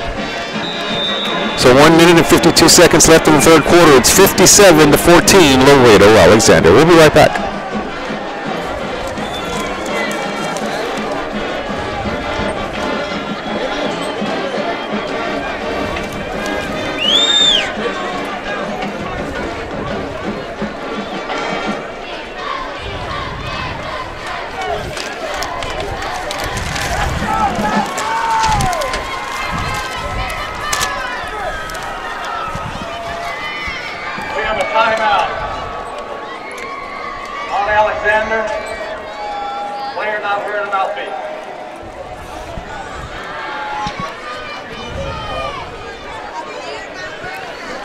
Laredo Alexander playing the Notre Dame fight song on the far side of the field. That reminded me to check the score. Yep, and Notre Dame right now in the fourth quarter, just started the fourth quarter, they're up 19-10 over USC, the #1 team in the country. They can win this game, they'll more than likely play for a national championship. They're up by 9 right now over USC. What about Johnny Football? Yeah, got to check on the Aggies.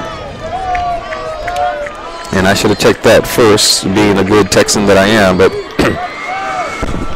excuse me, can't find the score. I'll look for it here in just a minute.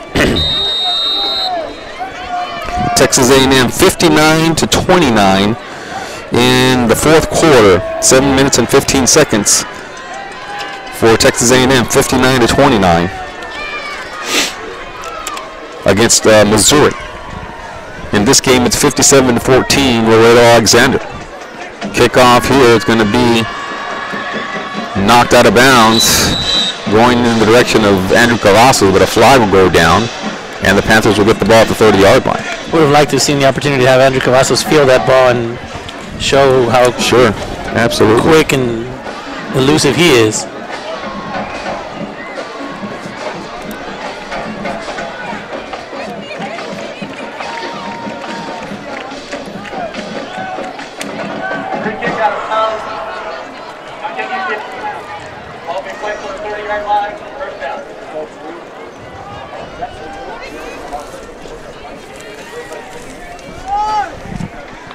So the ball will be spotted at the 30-yard line for Weslaco. 1 minute 52 seconds left in the third quarter. Then we're going to draw play to Cavazos, and once again they try to go up the middle, but not much there for Cavazos. Looks like on the defensive stop there, that's Pedro Diaz. At the line of scrimmage.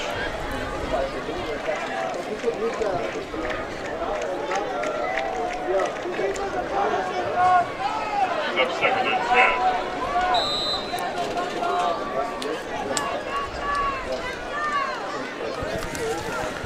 All right, here we go. Being 2nd down and 10 yards to go here for Weslaco. They tried the running game, but nothing doing there. And they'll try it once again. 2nd down play. Give to the running back. He's out there to the 40-yard line. And good pick up there. Good 10-yard run there. Enough for the first down. Going to be close. Running for the Panthers there is Eric Gonzalez. In on the tackle there, and a good open field tackle there. The only guy who could have stopped Gonzalez was Brandt. And it is a first down here for the Panthers as they move the ball to the 40-yard line. Final minutes of the third quarter here. Clay Jones gets the play from Tony Villarreal.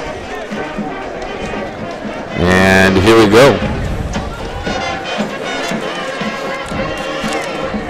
Jones at quarterback. Give to the running back, and he takes off running, spinning around. And good defensive play that time. That was Gonzalez once again. He picks up about maybe a yard as his helmet comes off a little bit. You can't tell me the intensity level has decreased out here. You got helmets flying everywhere. You know, on that play, Gabriel Rodriguez does a good job there of staying at home and the defensive in position and foiling that run. 2nd down and 8 yards to go with the ball at the 42-yard line. As they give him a couple of yards of forward progress, and this will probably be the last play, it looks like. Oh, they might run one more here, actually. In the third quarter here. The quarter should end right before that. Is there? It's almost in sync. Yeah, they're going to call a timeout. Yeah, they can call a timeout. There's only 3 seconds left on the play clock. And 2 seconds on the scoreboard. A little bit of confusion down the field there a little bit. But either way, Weslaco went ahead and called the timeout here. He's going to talk this one over. And Laredo Alexander is going to go away with a victory here tonight. And this one was pretty much sealed in the second quarter. The high-scoring attack of Laredo Alexander. Yeah, Alexander taking advantage of the 3 turnovers that Weslaco had, and they turned them into 21, not even 20, I think 22 points because they did go for a 2-point conversion. Yeah, and Laredo Alexander actually surprised Donna last week. Everyone was thinking that, you know, Donna, one of the top teams in the Valley, with a great defense, was going to walk away with the by-district title. But Alexander, you know, they got hot at the right time. They started playing football here in the postseason, and very, very well in the postseason. And they shocked, or I don't want to say they shocked, but they beat Donna last week at the Buccaneer Stadium. And then here tonight, you know, take a look at some of the predictions across the Rio Grande Valley from some of the sports broadcasters. A lot of people pick Weslaco, but it's been all of Alexander, 57-14 here, with a couple of seconds left in the third quarter. Jones under center here, looking to pass down the field to his wide receiver, catches it at midfield, crosses the 45-yard line, and that's going to be a first down as we go to the fourth quarter. Making the catch there for the Weslaco Panthers is Sonny Oliveira. Yeah, Oliveira actually had to read. The pass was just a little bit high. Oliveira got up on his ladder real quick, snatched that ball out of the air, and was able to bring it down. You know, all right, we go to the fourth quarter. Panthers down to this game 57-12. We'll go ahead and keep it right here as we're just going to switch sides of the field. And David, go right ahead. I was going to say, anybody who thinks that just by simply stopping Skaggs you're going to beat this team, you know, you're sadly mistaken. They've got a lot of weapons on this Laredo Alexander team. Yeah, absolutely. And Skaggs goes out. You know, you still got Skaggs. Swain out. Swain's actually pretty quick too, just as a runner. he's very, very talented kid in the backfield as a sophomore. Doesn't look like that. Goes through his progressions well, and one of the things that we talked about in the first half, looks off the secondary, the safety really well. All right, here we go with the ball at the 44-yard line for the Panthers. First down and 10. Give, run, up the middle. Carrying the ball across the 40-yard line. And running for the Weslaco Panthers is Chip Cruz. Chip Cruz running out there, and he's being brought down there by Diego Perez for Laredo Alexander.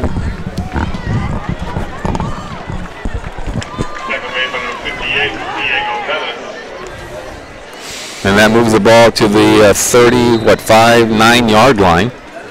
As the Panthers are now on the move here, trying to put some points on the board here and end this quarter and end this game on a good note. I formation here this time for the Panthers. And back there is going to be Chip Cruz in the tailback position. But they also give it to the up man. I'm not sure who got that one, but he loses a yard. One guess who made the tackle? Romo. Yeah, Romo. Freddie Romo, the big offensive tackle. Freddie Romo has been all over the field today. And it looks like that was Jose Villas who was running with it. Bring up third down. The ball is moved back to the 41-yard line. Third and 7 to go here for Weslaco. 4-down territory for sure here. As they'll come out here in the slot T formation now. Jones under center. Coming back to pass, under pressure. Has to get rid of it, and he's going to be brought down because Alexander was bringing the heat there, and that's Pedro Diaz in on the sack. Yeah, Diaz came from actually the right-hand side there, and I don't think that Jones ever saw him coming. Did a good job of holding on to the ball. Did Jones. What's the code? Fourth down play here. They're going to probably be going for it here.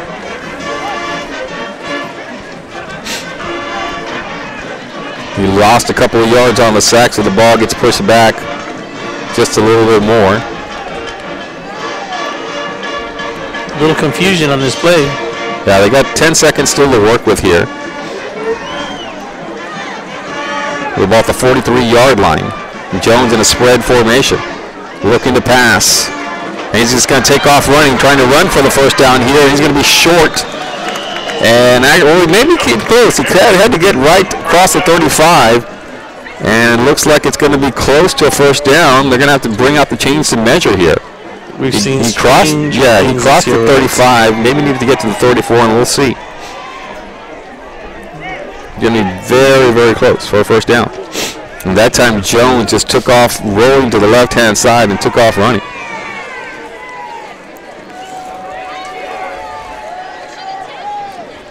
Here come the chains. Going to be short by just a foot. And the drive will stall right there at the 34-yard line. Just a little bit short there for the Weslaco Panthers.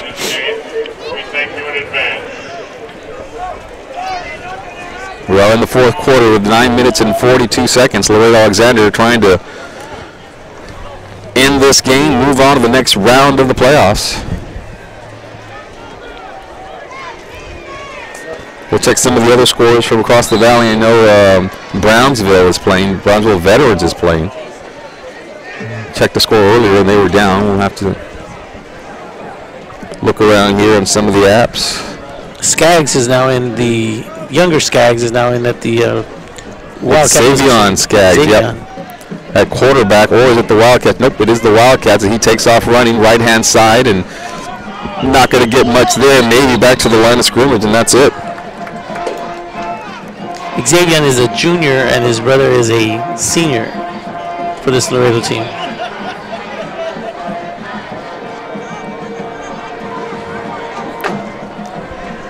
Bring up second down there, doesn't pick up much at all.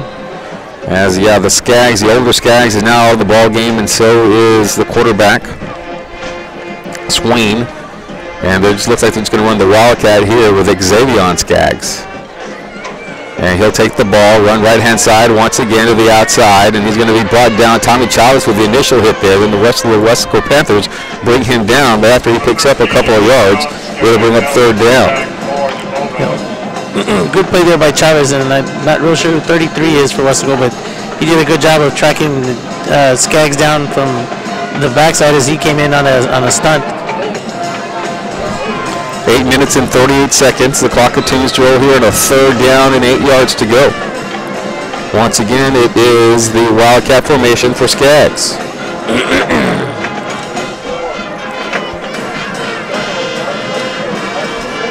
Skaggs milking the clock there, still has 10 seconds on the play clock, so they'll work it as much as possible.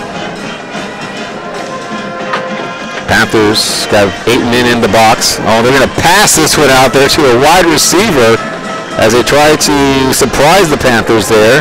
And is it going to be complete or not? No, it'll be incomplete. Trying to go to his wide receiver to the far side of the field. And it'll bring up 4th down. Wessels going to get the ball back. Yeah, Lopez, I think, was there on the coverage. It was just had the receiver blanketed. Well, we're going to get a chance to see Andrew Cavazos now in this punt return, assuming they punt it to him. Looks like Brownsville Veterans Chargers are down in the game, 28-17 in their contest. Andrew Cavazos back to return the ball at the 30-yard line. Now looks like that's Brand out there to kick this one off. The punt, low snap, bobbles it, gets rid of it, and Cavazos is going to let this one hit, and he'll not return it. Real low snap there, and Brand did a great job of scooping that up, kind of like a first baseman would on a real low throw.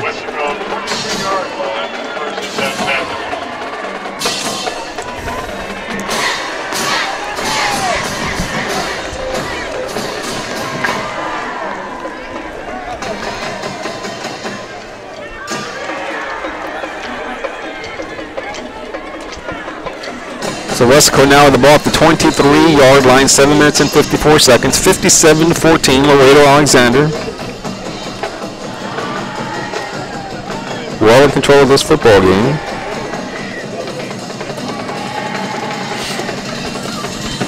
And here we go. This time, going to be a give out there when Andrew Cavazos with plenty of room to work with out there. 15-yard pickup there as he moves the ball to the 39-yard line. There's the speed that we were talking about with Cavazos. They tried to get the ball to him a couple of times. There was a turnover earlier in the game when they tried to get it to him.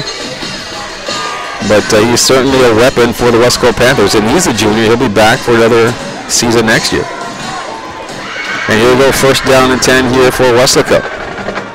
Man in motion, that's Cavazos. Going to get to the other man, though, that Cruz with the ball, and he'll pick up a couple of yards as Chip Cruz runs without. Yeah, Cruz is being brought down there by Carlos Martinez for Laredo Alexander. Chip Cruz comes out of the game a little banged up there. Cruz is a senior on the team. Trying to look at the roster, see who else we have. Andrew Cavazos is a junior. He'll be back. There's a freshman, Desi Rodriguez, backup quarterback, who's a freshman on this team.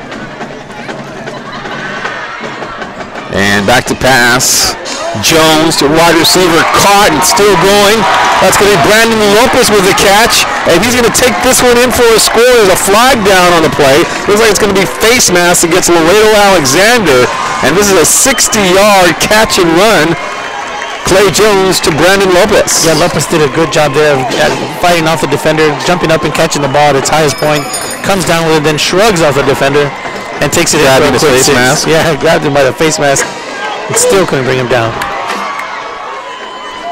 Let's make sure that that's the call. That's what we saw from up here. Yep. Wow, even at our age, we can see that far down the field. Huh? Yes, sir. Without LASIK surgery. That's right. So 60-yard run there. Not a 60-yard run, but a pass to about the 20-yard line, about a 20-yard run. Either way, it goes down as a 60-yard catch for Lopez. And make it 57-20 with an extra point pending.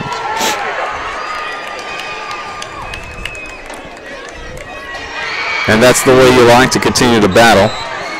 As Clay Jones he's a senior, he'll be graduating. Extra point looks good from here, and it is to make it 57-21 now. But, you know, that's the way you want to continue to play. is battling and continuing to try to get those positive plays. And you know, you'll always remember the final game, but you're also going to remember that you won a bi-district title last week against Los Fresnos. You're also going to remember the big games that you had earlier in the season. So it's a bitter defeat tonight, but years down the road, you're going to remember all the good stuff. And to be quite honest with you, sometimes you don't even remember the games itself. You remember the practices. You remember hanging out with the guys in the locker room. You remember, you know, just hanging out with the guys. Inside joke, thanks, Cruz. Yeah, you know, when you get together with your former classmates and football players, you don't even talk about the games as much. You just reminisce about all the other stuff that goes along with playing football. You know, and you talk about the game and the impact that this has. You mentioned Desi Rodriguez, who's a freshman on the roster, out here today. This is probably his first game dressing up with the varsity squad. You know, while it's not a victory, it's a playoff game for him. You know, it's an opportunity for him to be exposed to, you know, Friday Night Lights at a different level, and that I gotta believe is going to have a huge impact on him during the off season. There's actually 2 freshmen listed on the roster. Am I right? Yeah, there's a couple of other ones down there, and we don't have the benefit of following the Panthers all season long. And Brian Guerra was also here, so we don't know if these kids were just brought up for this game or they've been on the roster all season long. But nonetheless, they were out here and got a little bit of playoff experience, at least here tonight. And this will be ball spot at the 45-yard line. Onside kick more than likely coming, and there it is. Panthers with an opportunity, and it's going to be recovered by Joe Estevanes, but it might also be offsides on the Panthers because there's a flag down at the 45-yard line. We have the same roster? Is that what you're comparing? Mm-hmm. No, I just trying to figure out the numbers of the 2 freshmen. Speaking of freshmen, Shea Patterson, freshman quarterback for Hidalgo, played tonight, scored 17 points on for the basketball team. Hidalgo beat Roma. Yeah, an all-around athlete. Got that text from his dad, who's turned into a pretty good friend of mine. We text back and forth, and he's always texting me the latest stats on Shea Patterson. You know, and the important thing, the big question that you know most colleges ask for: how are his grades? Well, I don't know how his grades are, so you're asking me. I don't know how his grades are, but he is a good kid. In the times that I've had an opportunity, this will be against the Panthers, by the way, so Alexander will get the ball because it was offsides against Weslaco. The times that I've been around Shea Patterson, he's been a yes sir, no sir type of guy, and seems to have a good head on his shoulders, so that's very important. So here we go, ball at the 35-yard line, and new quarterback in there, and they'll give though to Skaggs, the brother, Xavier Skaggs, and he runs out of bounds after a pickup of about 2 yards, runs to the far side of the field. And I know that Patterson is being looked at by lots of big-time colleges, everyone. You know, he's just a freshman, but he played in that junior high All-America Bowl in the 7th and 8th grade. So he was looked at, and has been looked at since his early youth. You know, you and I had the opportunity to watch him play early on this season, and his mechanics are just amazing. Yeah, just mechanically sound, and we're not even experts. We're not football coaches, but you can just tell when you see a kid out there who just does all the little things correctly, the way he runs with the ball, the way he holds the ball, the way he fires it down the field. It's like you're watching Peyton Manning out there. All right, here we go, second down play, second down and 8, and we give to Xavier Skaggs, and he goes to the right-hand side and is hit out of bounds, and he come close to the first down. Nope, it's going to be a couple of yards short, and the clock continued to roll at 6 minutes and 22 seconds. Swain back in the game, just for a point of reference. The Tigers will have Isaiah Garza back for his senior year next year. That'll be exciting to watch. Be good to watch him play Mission Veterans, who had the sophomore quarterback this year. Can't remember his name. Villarreal. But yeah, you're exactly right. So that's another up-and-coming team for next year. Will be Mercedes. I think that Cal Chelsea's going to be pretty good too, because they had a young squad this year, and I think they had a lot of juniors on that team because I know they graduated a lot of seniors last year. And here we go, give to Skaggs up the middle. Skaggs spinning around, left-hand side, trying to turn the corner and stay in bounds. And he falls forward, picks up the first down, and the clock will continue to roll at the 14-yard line. Making the tackle there for the Weslaco Panthers will be Kevin Garza, as another one of your baseball players on this football team. Yeah, Kevin Garza is a junior this year. I believe so. I believe so. So he and along with the Cavazos will be out tearing up the baseball field when that season begins. They start practice, I think, the 25th of January. Yeah, Kevin Garza is a junior on the team. So the basketball team for the Panthers, and Gabe Valdez, he'll be looking to get his team into the playoffs and battle for a district champion. New district for Gabe Valdez and the Weslaco Panthers. And Skaggs carries the ball, crosses the 50-yard line, trying to hang on to the ball. They try to strip it from him.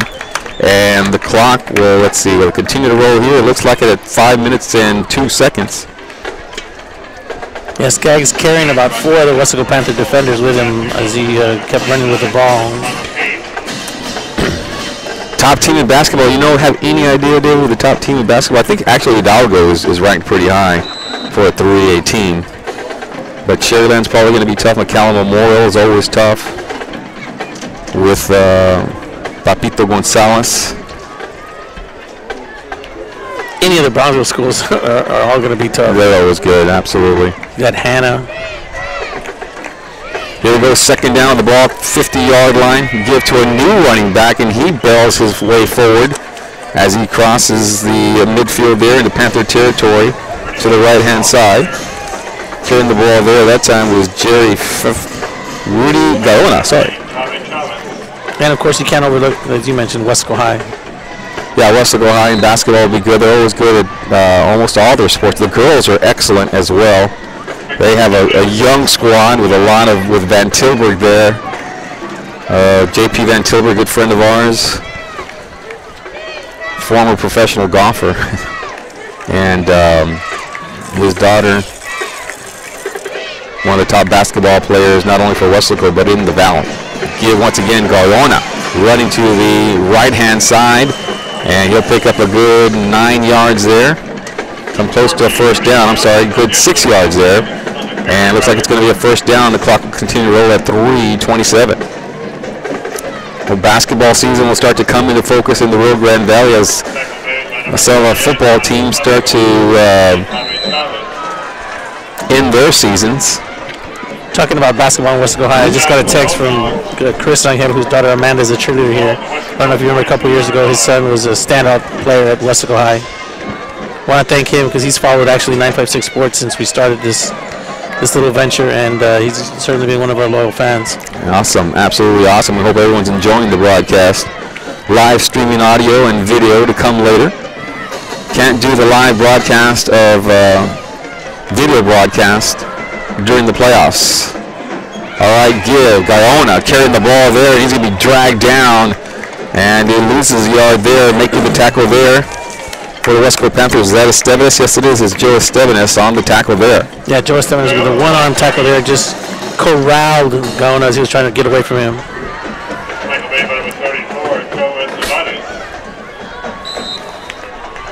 And it'll bring up second down. Second down, 12 yards to go, 2:16. And Laredo Alexander will move on to the next round of the playoffs. I think they're playing Converse Judson. For some reason that sticks into my mind. I looked it up, I couldn't find it. But Laredo Alexander, either way, is moving on to the next round of the playoffs. Gaona carrying the ball up the middle. And he'll pick up maybe a yard there as the Panthers continue to battle. It's been a good, clean game. You know, a lot of times towards the end of these games, you see the players get out of hand and, get a little chippy, maybe a little pushing and shoving, but not tonight. They've come out here and just played good, sound football, both these two teams. And not one fight or one pushing, shoving has broken out at all. That shows a lot of discipline from both coaches out in the field. Coach Lopez and Coach Villar have done a good job of making sure that their players understand and respect the game. And that's one of the things that a lot of times I think people overlook in regards to what coaches do, and they teach these kids life lessons, and they teach them how to be respectable citizens in the community. Absolutely, and winning games is only one aspect of it. Guyona carrying the ball up the middle. Pick up about 3 yards. It'll bring up 4th down. Final seconds of the game as the clock continues to tick down at 52 seconds. And the Weslaco Panthers season will end. The fans now going down to the guardrails down there to give high fives to the kids as they traditionally do here in Weslaco. A lot of the football teams now do that. Give thanks to the fans.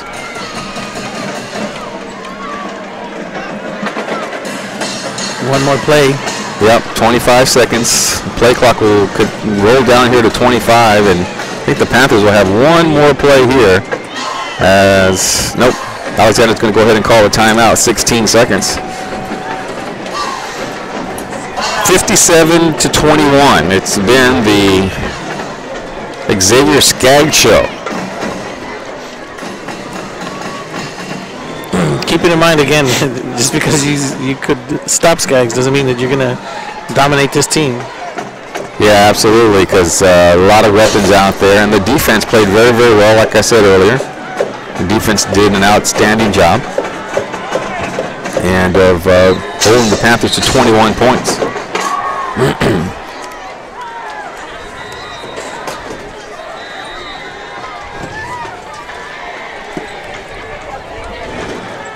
So just one of those games where it was over early. Right about they started off with, they scored down the field, then they get the turnover to go up 14-0, and the Panthers were playing from behind the rest of the game. Yeah, they cut the lead down to 7 and then 7 again, and just 3 turnovers. 3 turnovers into, Laredo turns 3 turnovers into 21 points for them. And it's difficult to overcome those kind of deficits. We're going to have to reset the clock. Play clock went down to 0. They'll have to reset that.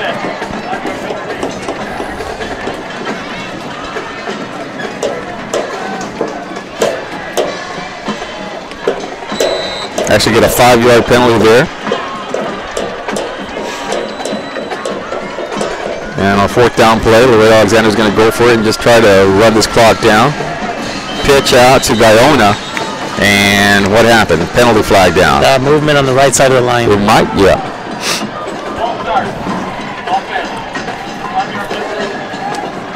Yeah, 2 penalties in this game for Laredo Alexander. Again, we ask the fans, please do not go on to the game field at the end of the game. Thank you. I'd like to thank everyone at Weslaco ISD and Laredo Alexander for giving us permission to broadcast these games. You always have to thank everybody and get permission, and people sometimes don't understand you can't. And this is going to be a schoolhouse right. You see that the center is, everyone is lined up to the right hand side, David. There's nobody on the left hand side at all. So all the linemen over there, they pitch to Guyona and try to block for him out there, but he is brought down. One of the members of the Panthers tries to strip the ball away from him, and the clock will stop with 6 seconds, and the Panthers will get the ball back. One more play. Yeah, one more play. Looks like they're going to bring in that freshman we were talking about. Number 14 is going to the game, David. And is he a quarterback? Let's see who is number 14. It's actually going to be Paul Rodriguez at quarterback. He's a sophomore, and he's going into the game. The only reason why I noticed him is that he doesn't have the Weslaco logo on there. He's going in there with just a purple helmet. He's a tall, lanky kid, man. Yeah, so he may have been brought up from one of the from the JV level. So for one final play, Panthers will get the ball back.